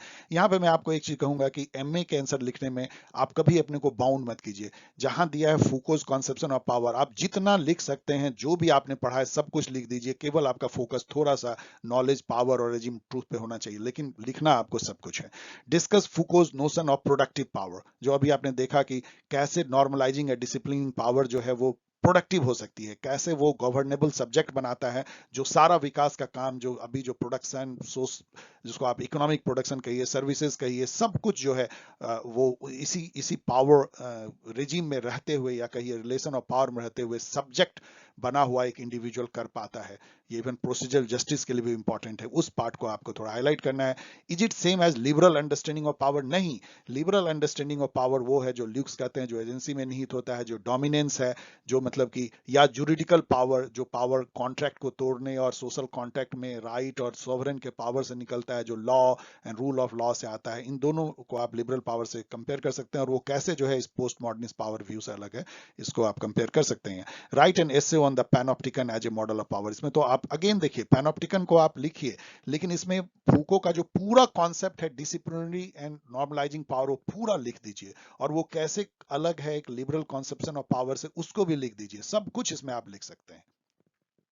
यहां आप नॉलेज एंड पावर को भी कंबाइन कर सकते हैं। आप पैनोप्टिकन वाला स्लाइड देखिएगा, तो ये क्वेश्चन भी इसमें नहीं था। तो सब क्वेश्चन एक ही जैसा आप लिख सकते हैं।